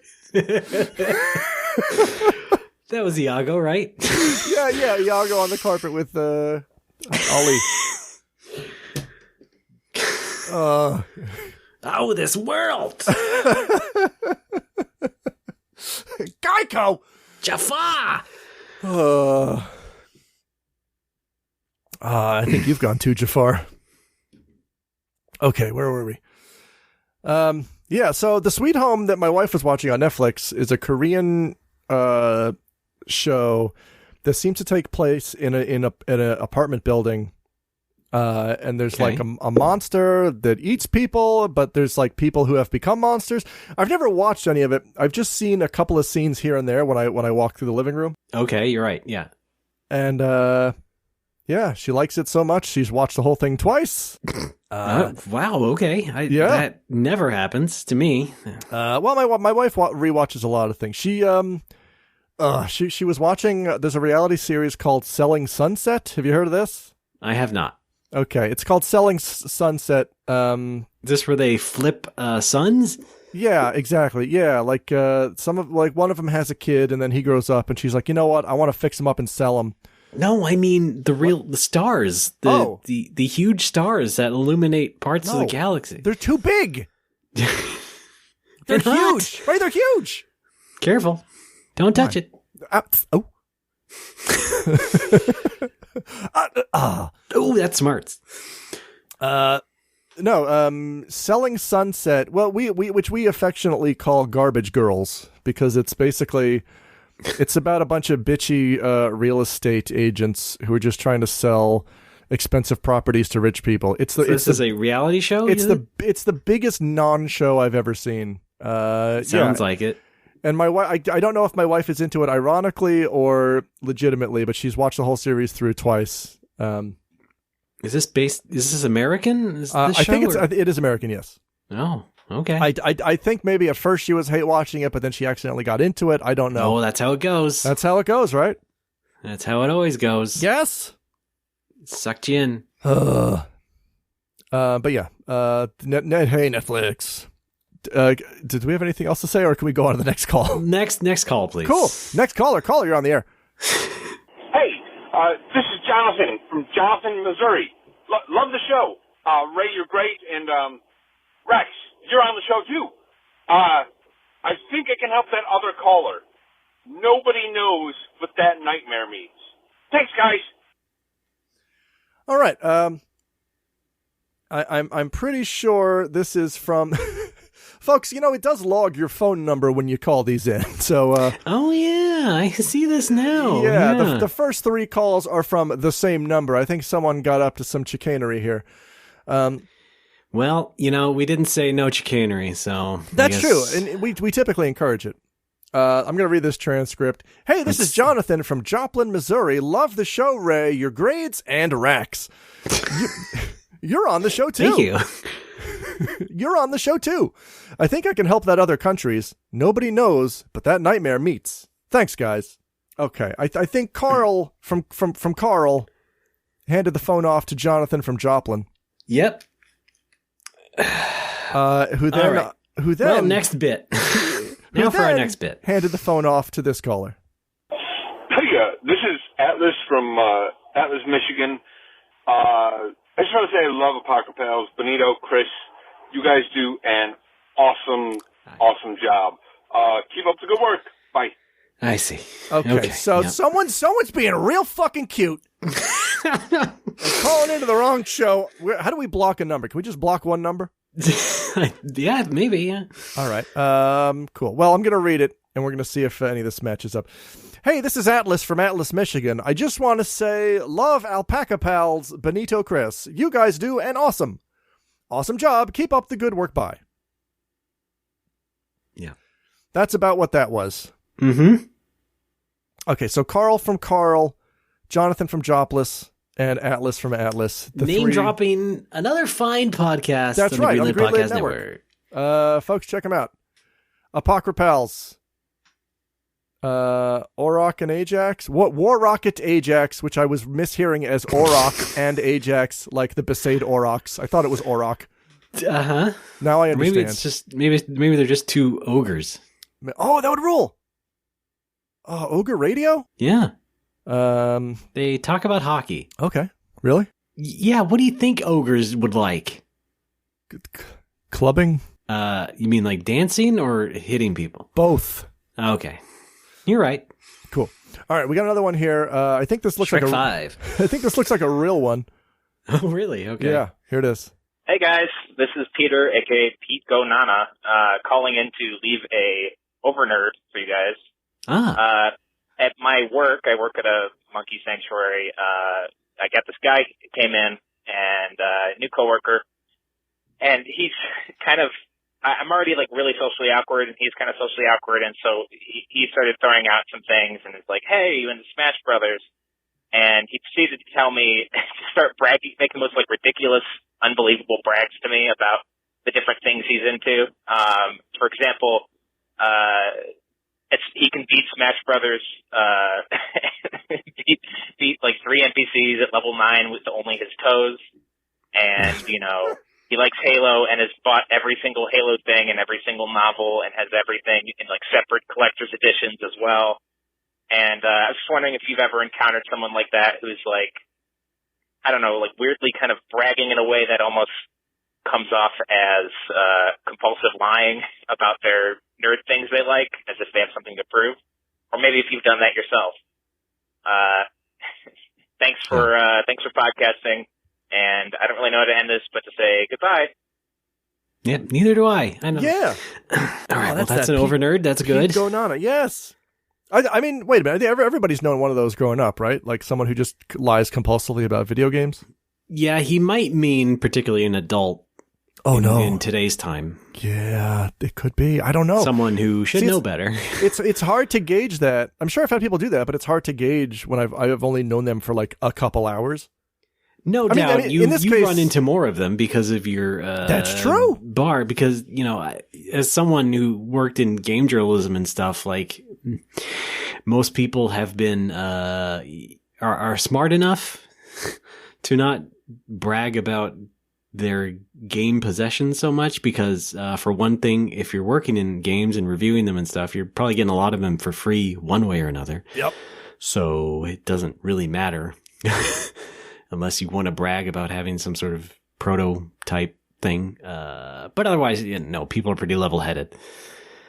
Not a bunch of enthusiasts and people like that would get weeded out pretty early. Oh, yeah. Or become the CEO. Who knows? Oh. But anyway, Alex, yeah, I'm sure you've met more of the dregs of society. I have. I don't know who lies about this stuff because the people that I'm close to, the people that I'm friends with, that I've met through the bar, I know, they tell the truth about their own stuff, of course. Yeah, let's say not necessarily lying, but just talking too much about their shit as if they are just like bragging. Like, yeah, they're trying to impress you. Because there is a guy, there's a guy in Japan, I don't remember his name. JP Bragamom. I got a text on the bar's Facebook account that was like, "Hey man, I tried to come by, but you were closed. What gives?" And gotta take my whole Halo collection over there. And I felt really bad because I guess I didn't announce it early enough or well enough. I didn't tell people that I'm closing for like a month and a half because of the state of emergency. So I replied, "Oh, real sorry. It's been a real hectic time. I guess I should have been better about posting that. I should have posted it more than once, I guess. But I guess I was just misreading it because I don't think he was like angry. He was like, "All right, no problem, man. I know how it is. I want to come down and visit, when everything's over." Mm-hmm. And then I forget what it was, but he said like, "I was wondering if you want to buy this. I just bought this rare MSX game for like $1,000. I bet you want it, don't you? I bet you're jealous." I'm like, hey, that boy, that's or no, he said something like he wants to take it to the bar to show me. And I was just like, I don't know, man. That sounds like a pretty expensive thing. You should probably keep that at home. And then I get a picture of it, and I'm just like, okay, cool, neat. And then I don't think I've replied since because it's stuff like that just seems like overt bragging. It is, yeah. Which I don't understand. Like, why would you bring this to a bar? You just paid $1,000 for this rare thing. You're gonna bring it to a bar? Yeah. What's your end game there? Yeah, I don't. It's like pandemic bragging. He has to text you. It seems real. A lot of I've maybe this is me playing too much FF14, but it reminds me that I think bragging is the number one quality that I hate the most in a human being. Oh, absolutely. A human being that I have to get along with civilly, I should say. Like, there's worse things you can do, but yeah, like and I see it in FF14 all the time. Like, people do this all the time. Anytime someone gets a new relic weapon or a new mount, anything rare, they will always have that thing out and be near. They'll go to a populated area and just go AFK. They'll stand in the main plaza of a city with the new shiny sword, in Bozia, they'll stand around the main camp on the new rare mount that they got, and they'll just leave. They'll just walk away. And I guess the point is just so that everyone sees the thing that they got and feels jealous. And it's the most low effort brag you can possibly do. And it pisses me off more than it should. It makes me real angry. You know what we call those? What? Alpha dogs. They're alpha dogging. Folks, welcome to episode 1 of Alpha Dogs. That it kills you so easily. It just kills me. It's better if you play it every single time either of us says Alpha Dogs. There it is. It's the dogs from the title. Okay. He's drinking the water. All right, we've got. Oh wait, I gotta read the voicemail, right? So we gotta see if this lines up. Ready? Okay. What was this about? Hey guys, this is Peter, AKP, calling in to leave Overnerd for you guys at my work. I work at a monkey sanctuary, took this guy, came in, True. and new coworker, and he's kind of I'm already like really socially awkward, and he's kind of socially awkward, and so he started throwing out some things, and it's like, hey, brothers, and he proceeded to tell me, start bragging, making most like ridiculous, unbelievable brags to me about the different things. He's into, for example, he can beat Smash Brothers, beat like 3, the only his toes, and you know he likes Halo, and his every single Halo pub in every single novel, and his everything in like separate collector's edition as well. And I was just wondering if you've ever encountered someone like that who is like, I don't know, like weirdly kind of bragging in a way that almost comes off as compulsive lying about their nerd things they like as if they have something to prove. Or maybe if you've done that yourself thanks for podcasting, and I don't really know how to end this, but say goodbye, so bye. Thank you, Pete Gonana. It was very heartfelt. Hang on, 1, 2, 3, 4. All right, our fifth one comes from this person, and I'm going to play it right the fuck now. All right. I hope and think this is the No More Whoppers podcast line. I'm going to find out if you guys play this on the air. That'd be pretty cool. But anyway, just wanted to say congrats to Alex for his sobriety. That's pretty cool. But also, I was recently in Oregon in an Airbnb and had very similar experiences to Ray with a lot of beach-themed decor around the home with amazing things, just like he had been mentioning through the previous podcast. So I also wanted to mention I've been re-listening to Retronauts, the first 100 episodes, and there are some untapped drops in there that you guys might want to check out, especially some with a much younger sounding Alex. That the version of Alex that sounds like when he had some hopes and dreams and things going on and things he's looking forward to in life. But I mean, yeah, I feel like you guys should go back and re-listen to some of those with specifically with Alex and them. I mean, Ray's in a bunch of them, but yeah. Anyway, my name's Alan, so just wanted to throw that in there. But yeah, see you guys. Oh, thank you very much, Alan. I don't think I've listened back to any of those old Retronauts. That might be fun. Well, no, you seem to hate them and yourself on them. So yeah, I do. You didn't really do that. Well, I wouldn't mind some choice drops of me from them. But I don't know if I want to go back and. I don't want to weaponize drops in that way. Why? If I'm going to do it, I'd rather it be from our own show. Aw. The only drop that never came from this podcast was I'm Alex. That's right. As far as, making fun of Alex goes, like that's true. Well, fine. If you're only going to take drops from here, I'm just going to spout some shit, and then you can cut them as you like. Okay? Yeah, that's what I've done for like 8 years. All right, cool. Here's one. Little River. Okay. Thank you very much. The possibilities are endless. Okay. Take on me. How about take off you? Should I pretend like I'm at Sound Bigot and like ask for more takes? Or does this bus go to the deli? Yeah, you should probably do that. It's a question I ask every day. Yeah. I can't remember where buses go. You don't need this any. Oh, okay. I think yes. Well, I don't need drop covers. Just that's more fun though, isn't it? I don't know what fun is anymore. Oh, that's a drop. Little River. Hey, that was me. No, that was Simon. Oh, sorry. Idiot. Simon Belmont. No. Oh. He does look like Simon Belmont from the cartoon, but no. Captain N? Yeah, that's right. N Doncho? Captain Nintendo. All right. Captain Natsuyasumi.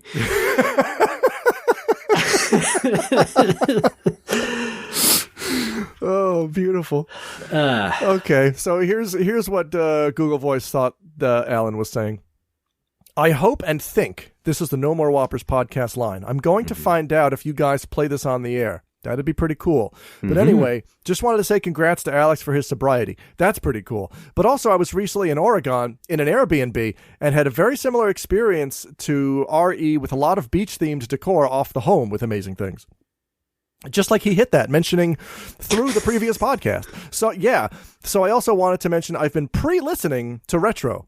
off 100 episodes, and there are some untapped drop from there that you guys might want to check out, especially some with how much younger sounding Alex that the suburban amount of money like you, when you have some hopes and dreams and things going on and things he's looking forward to in life. But I mean, yeah, I feel like you guys should go back and listen to some of those, but specifically with Alex of them. I mean, raising a bunch of dead. Anyway, yeah, my name's Alan. So this is what I throw that in there. But yeah, see you guys. All right, that's a much angrier sounding Alan. That's funny. You know, there's a game out there called Raise the Dead, RAY''S. Oh. About a zombie guy, yeah. Oh, I see. It's pretty cute. That's fun. Google knew. I'm not gonna. Oh. Oh. All right, we've got another one here. This is a short one. Let's see what this person says. Hi, Alex and Ray. This is Spencer from Toronto. I'm also known as Work on the Internet. Wait, that was it? Oh. It's cute. Well, that's enough for me. Thanks for all the laughs throughout the years, and congratulations, Ray, on finally launching Scroll. Bye. Thanks, Gwerk. Called in with some of that famous Torontonian humor. Oh, Gwerk. Check it out. Dave Foley, yeah. All right. Well, this is what Google Voice thought Gwerk was saying. Hi, Alex and Ray. This is Spencer from Toronto. I'm also known as Work on the Internet. Well, that's enough for me. Thanks for all the last throughout the years, and congratulations on finally launching Scroll By. That's. I'll tell you what, that was a lot faster. That was a lot faster. Yes. Man, you know what? I can't. I don't know that I can necessarily get angry at a audio gag, but I will say. Silence on a podcast is one of the things I hate the most because I think my phone's ringing. You know what I mean? I thought the audio file cut out. Oh no! I was playing it straight from the site. Okay. Because I mean, you've proven you're not reliable. Yeah. Go on. So I just closed the folder and yeah. No, it's we got it. It's fine. There's I tried. You didn't. You succeeded. We've got one more. We've got one more here. Gold subscribers, Mike and Diane, here to wish you a happy Chinese New Year. Gong hei fa choi. Question for the both of you. What are some of your favorite non-video game related quarantine activities? Thank you and goodbye.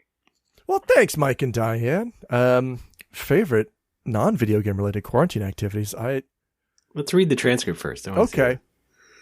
Gold subscribers, Mike and Diane here to wish you a happy Chinese New Year, Gung. Hey, Fat, Choi question for the both of you. What are some of your favorite non-video game related quarantined activities? Thank you and goodbye. Bye.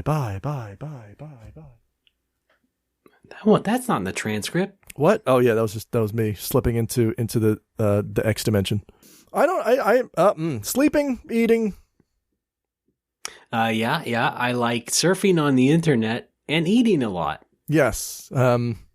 The thing is with me, though, is that my quarantine activities have been going on for several years because I've been making a game already. Oh, that's true. Games. And learning all that crap. And so I'm usually just poking away at Unity most of the time. And I'm a bit of a homebody anyway. Yeah, plus, schoolwork and things. So yeah, that question's actually scaring me now that I think about it because there's nothing I do at home that's not video game related. That's okay. That's fine. Hey, me neither. Who cares? No, wait. You know what I do love to do? This is not a quarantine thing, but it is a winter thing. I love to wash the dishes in the winter. Okay, you freak. Because I get to turn on the gas and use the hot water, and it makes my hands warm up and feel good. Yeah. But, okay. You only do that when you wash the dishes. Have you tried a shower? Yeah. Bath. But it's I take one of those a day in the winter, sometimes two in the summer, because Nagoya summers will fuck you up. So you're done eating dinner for the day. And, it's time to clean up. Day? Yes. Yeah, you don't eat 5 dinners like the rest of us in America. Sometimes I finish early. Sometimes I finish my dinner in the afternoon. 4th meal? Yotsume Shokuji. All right. What do they call Jack in the Box in Japan? You got a late night taco run? Box no Jack. Yes. Hako no naka ni aru jaku. Yeah, right. Chakuha for short. What was I saying? Okay, and then you're running in front of your wife, like, no, allow me, honey, I'll get the dishes. Well, no, time. we have and then you're like, oh, the sweet, sweet warm water. Yeah, pretty much. No, we have the chores, like, so for the first couple of years we lived together, we tried to divide up the chores equally, and then we realized we hate that because there's some chores that I really hate and some chores that she really hates. Yeah. Okay. So instead of that, instead of dividing them up as like, okay, you wash the dishes Monday, I'll wash the dishes Tuesday, etc. Instead of that, we divided them up by chore because I like washing the dishes and she hates it. So I'll just do that all the time. I don't mind taking out the garbage and she hates it. So I will just do that all the time. In exchange, she will mostly cook or take charge of cooking. Okay. Which can mean either like telling me what to cook, or she like does the cooking all by herself, or prepares the ingredients, or basically she takes the brunt of responsibility when it comes to food, and then I do cleanup. Okay, that's what that is. All right. So like washing the dishes is always only my responsibility at home. And so then, yeah, it's all that hot gas water is all to you. It feels good, though. It feels good on your hands, man. I mean, okay, I know what. Let me back it up here. I live in the Orient, as they call it. I'm in the archipelago nation of Japan. Can we say that? I don't know. Can we actually? I don't know. But, the walls are very thin here to sort of, so that the buildings don't shatter and crumble during an earthquake. And you had one of those too. Oh, that's right. Oh, one woke me up last night too, actually. Ugh. Yeah. Hang on. Yeah, I heard this. Can you hear this? Yep. That's my closet door going back and forth. I just did it with my hand. Sounds like a raccoon's trying to get in. A goddamn raccoon got in here, started fucking up the whole room. Tanuki. Thanks. Tanooks. My wife has started referring to mushrooms as kinokes, which is very cute in Japanese. Oh my goodness. And potatoes as jags instead of kinoko and jagaimo respectively. Those are fun. We do that a lot. So when we say Alex is going off on a jag, it doesn't mean you're ranting. It means I got into the taters again. Oh, talk about carbo loading. Yeah, I could go for a bag of Tato skins. Oh, that sounds pretty good. Yeah. What was I saying? Oh, yeah. So earthquakes happen here. So the walls are thin. Also, walls. It's expensive to have the heat on all the time. So we basically just keep it off during the day. And I wear a couple sweaters. And then I know all about your expensive HVAC. Thank you. And then at night when it gets real cold, then we might turn on the heat for a little bit and kind of stay huddled together in the same room watching Netflix. Yeah. Oh, speaking of Netflix, we watched this Japanese series called Bokyaku no Sachiko, and I'm pretty sure. Is it available in English on English American Netflix? I don't know, because it sounds like a series. It sounds like a Ray series. Okay. It's a Japanese drama about a woman it's based on a manga originally, I think. A woman whose fiance runs away. She kind of leaves her at the altar, runs away on the day of their wedding, the day of my daughter's wedding. Yeah, that happened to me. Oh no. And then she finds that she can't get him out of her head. She thinks she's okay, but she's not. And then she realizes that, when I eat really delicious food, I forget about that asshole. So every episode is basically her just discovering a new delicious cuisine. And it's just a really nice, slow-paced Japanese drama about this young office lady who you're basically just watching her eat delicious food and be happy at least once per episode. I see. It's really nice.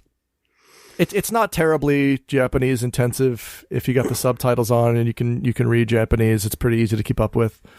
But it does that thing where every single episode, when you scroll through Netflix, every single episode, we have our system settings to English. Every single episode has an English summary.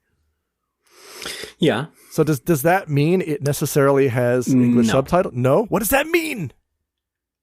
It means that I think for the most part, Netflix in Japan still has to be based in English.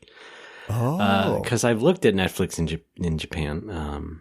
And yeah, a lot of stuff has English descriptions, even though it's not all translated. Okay. That's like so it was weird. the same thing. Yeah, it was that, like for example, they had the Game Center CX movie on there.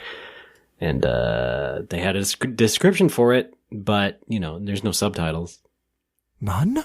Well, there are secretly subtitles, but it was never actually released. Oh. When it was shopped around in film markets. Oh, really? It was subtitled, but yeah. Since it wasn't officially bought or picked up, there's no official English release of the movie. Okay. That's okay. The movie's not that good. I know. Yeah, I did watch it on Netflix. I did look up a picture of this Sachiko show, and it definitely looks too good for Netflix to release in America because, there's a very anemic selection of Japanese dramas on Netflix US, and except for the ones that they bankroll. So, I was also... It's mostly a lot of Korean stuff. I had also thought that maybe it did have an English release because the English subtitle, like appended to the Japanese title, is "A Meal Makes Her Forget." And I thought, is that the name they chose? I saw this. Yeah. But I guess that's just the cute English they chose to append to the Japanese title. It's not an official title. It appears so. But it's a really cute series. I recommend it. There's one season on Netflix of 12 or 13 or 11 episodes. I don't know. But it does that stupid Netflix thing where there's also like an hour-long pilot episode to set it up, and then at the end of it, they released a New Year's special last year, which is like another hour-long special. Yeah. And according to Netflix, that's 3 seasons, which it ain't. Yeah. It's 1 season, and there's 2 special episodes. But give it a watch. I recommend it. It's very cute. It's full of delicious food. Okay, we'll see. We'll see what happens. Yeah, it might be more my wife's speed than mine, though, because she does like the food-related type things. It's more good. than I do necessarily. I just like Midnight Diner. That's really about it. But oh yeah, my wife also loves Midnight Diner. It's yeah. It's also good watching if you just like to see the uptight classic overworking OL character start to actually learn how to relax and not just be a workaholic all the time. I feel like that's good. Because that sounds like every other food-related drama, though. It's always like somebody just enjoying an amazing meal. I've never watched any of those before. This was kind of my first one, so I didn't know what to expect. I see.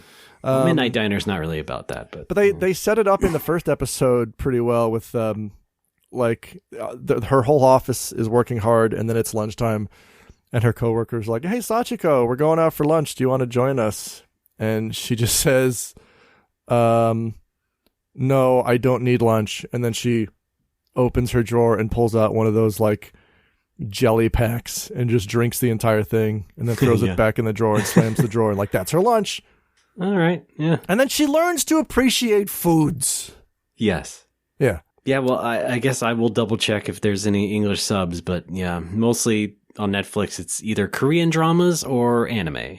As far as Japanese stuff goes. The Japanese stuff is really limited. Korean dramas as far as Japanese stuff goes. No, I meant anime. Oh, okay, sorry. I thought those were lumped into the same thing. I was listing them separately, the ding dong. Oh, what's your favorite kind of Japanese TV? Korean dramas. Well, hey, I might be right on a technicality because there's, Korean versions of Japanese dramas. Okay. Like, I guess that's true. Boys Before Flowers and stuff. That's right. Hanayori. Dango. Dang nabbit. Raymond, oh my God. What's up? Is that all that's been happening TV-wise and video game-wise? I think it is. Are we wrapping it up? Are we wrapping this up? We should wrap it up. This has been a humongous episode. We're recording on, the timeline says 3 hours. Oh my God, it does. Okay. Holy shit. This has been a big one. First of all, well, we've been away for a month, so we've been away. I had stuff to do. And oh my God, a new summer vacation game. That's right. This has been quite a week and month. And year. Like the opening to Friends. Yes. The Rembrandts. Hopefully now we can get back once again to hitting the ground running. Right now, Smash Mouth. We're hitting every 90s success. What's up? Yes. And ogres. And oh man, it all comes back to Shrek. It all comes back to Shrek. Or really just Smash Mouth. Or Shrek Mouth. Did Smash Mouth sing any songs about Crayon Shin-Chan? The doctor we'll never know. Yes, they did. Okay, Let's you didn't give me time to answer. the show. Alex. Folks, check us out at nomorewhoppers.tumblr.com. You can do you follow Tumblrs? I don't know how it works. You can follow our Tumblr. You can, yeah, I think so. That's where we post stuff. We also do it on Facebook, except I have forgotten to do it for the past couple of months. Although, Ray, I saw you swooped in there and saved my ass last time. Thank you for that. Yep, I do that a lot. But that's okay since Facebook is awful. Facebook is kind of garbage anyway, so we'd like it if folks just kind of, get in touch with us on Patreon, where you can, folks, patreon.com/nomorewhoppers. It's the place to go for all your teen news and needs. Okay. $1 a month gets you, what is that? What does that do? Nothing. $1 a month gives you a warm, fuzzy feeling. $5 a month, however, makes you a Golder subscriber. Is that right? Yes. All right. Keep going. That you get to hang out with us on our streams. I guess anybody can do that. But because you guys keep it coming, we are going to do more streams. And I do want to point out that both the Nomo Patreon and the money that I make through Twitch are really helping me get through this time, because even though I am supposed to, in theory, get some stimulus money for this downtime that I'm experiencing with the bar, I don't have it yet, and I don't know when I'm going to have it, and bills are still coming. I just got a very heavy envelope from the pension office that says I owe $3,000 for something. So I thought that I just paid them that much, like when I got my first stimulus for the bar. That's what most of that, or a good chunk of that money went to. Jesus Christ. And so I got the new one, and I'm like, I thought I paid this already. And they're like, no, this is new. So, okay. But I have quite a bit still left over from my other pension, plus Nomo money, plus Twitch money means I'm probably going to be okay. But I appreciate everybody who chips in for that, because you are literally keeping me alive, and you let us do the show. Yeah. Well, we wish you the best. Thank you. And you can send us, voicemails, of course, 805 NMW Talk. It's probably the best now. Hang on, right? Yeah, make a fucking phone call, and then just pass the phone around your circle of dick jerk friends, so they can also call in and use funny fake names from towns that don't exist. For one thing, Alex, you're giving him too much credit. It was the same guy. Oh, was it really? Why, you fooled me. Wow. That was really good. I've come around on this. No, yeah, not bad. Try whatever bit you want. Yeah, more bits, please. Anyway, phone calls are at least the good way to give us over nerds now, I would say, right? Yes, I think that's, yeah. Stories of nerds you've encountered or have been, embarrassing stories from you in the past or last week, who cares? Just as long as they're funny-ish, should be good. And hi, Alex, you breathed? I did, because you paused and I was going to say something, but I don't even remember what I was going to say, so just keep going. All right. Well, I'm moving on to Twitter next. Is that okay? Yeah, I love Twitter. No More Whoppers is our account to follow us when we might tell you when to call the show or something next. How about that? Or when we record, or when our streams are going to go on, and so on. And we are on Twitter personally. Alex is. Hi, I'm Patui. That's Pitohui. Please also follow my used video game store, Critical Hit, at Critical Hit Nag, because I'm in Nagoya, baby. There's also the out of context quotes, which, guess what, hasn't been updated in the past month because ain't nobody there. But that's OOCCHQ. I'll tweet funny things that I overhear while I'm at work every now and then.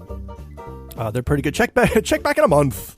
Some say if you press your ear to the door of Critical Hit, you can hear the conversations ocean of all the little elves inside making all the beer. It's not true. And everything clean. And what do you got there? Chicken nuggets? They also make the chicken nuggets. Oh, yeah. I got Nug Elves.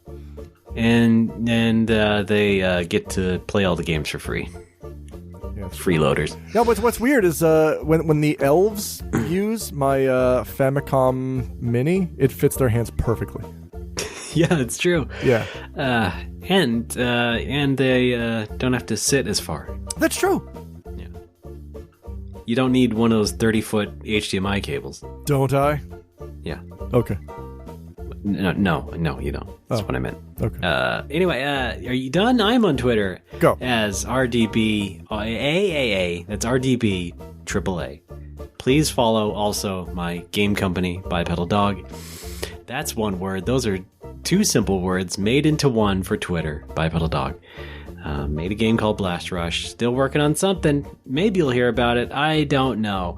Soon enough. That's about it. But buy that game. Whoa. Blast Rush is the game on PC and mobile. Buy it.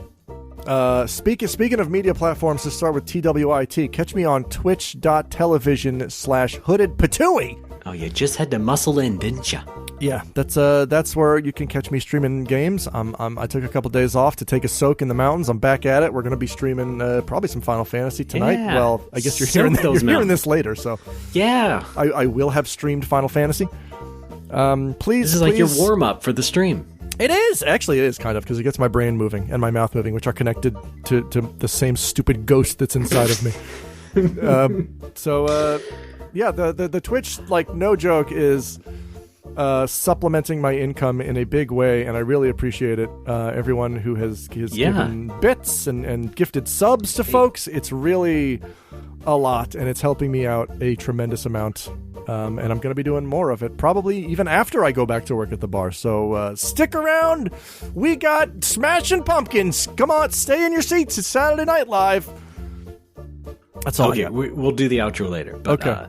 Let me butt in and talk about also extra income. Because, like I said, Scroll is 10 years old. Oh, yeah. And if you go to scroll.vg and put in the code 10 years at checkout, you can get half off anything you buy there. Digitally, that is. And that goes on until April 1st, so it should be still going on by the time you hear this episode, on time anyway. And people have already been flocking to it, and it was nice to get some support that way. Haven't really seen a turnout for the magazine quite like that in a little while. Can I ask you a question real quick about Scroll? Oh, God. Is this going to be a funny question or a serious question? So, like, if you discover a typo or something, can you go back and, like, fix it and re-upload that? Alex, did you find a typo you'd like to correct? No, but I'm trying to make a comparison to the fact that I'd really rather my old podcast not be mentioned in the first issue of Scroll. Can you just, like, delete that and re-upload it? Oh boy, it's so embarrassing. It's a little bit too much work. Okay. Of course it's embarrassing. You think there's things that I'd really like to say in there? Not really, but it's a product of its time. I guess. All right. I will begrudgingly accept it as a product of its time, and it still serves as a little time capsule for 10 years ago before we decided to do it. But this podcast just turned 9, by the way. Oh my God. Yeah. Yeah, it's not much older than the That's magazine. Right. Scroll's 10. Younger, we're 9. This podcast can now legally drink in France. All right, check it out. This podcast can now rent a car in France. My children need wine. This podcast can now perform mercy killings in France. Wow. My really point is, France over there, is fucked up. Sorry. Thanks, everybody, for listening. That was listening. the dog saying fucked up. Burp, burp. Lisa. All right. Okay, short answer, yes, I can change it. Long answer, no. It's fine. Just leave it. God damn it. Anyway, also from our No More Whoppers website, we sell shirts. You can go to nomorewhoppers.tumblr.com, find the shirt picture, buy a couple shirts, logo shirt at least. It's a fun one. People have bought it and enjoyed it. Yes. Don't have to leave a review, though, so we don't know if you actually enjoyed it. But Hey there, shirts. Give us more money, why don't you? Okay, that'll about do it. Alex, thank you for being a good sport. Anytime. Excited to be in this box? Recording on a new new near future of the podcast. How about it? New horizons is what I meant to say. Everybody else, for fuck's sake, keep your nose clean, and we'll see you next time. Gold subscribers, stick around till after the show. We've got Bryan Cranston and the world's only burping mouse.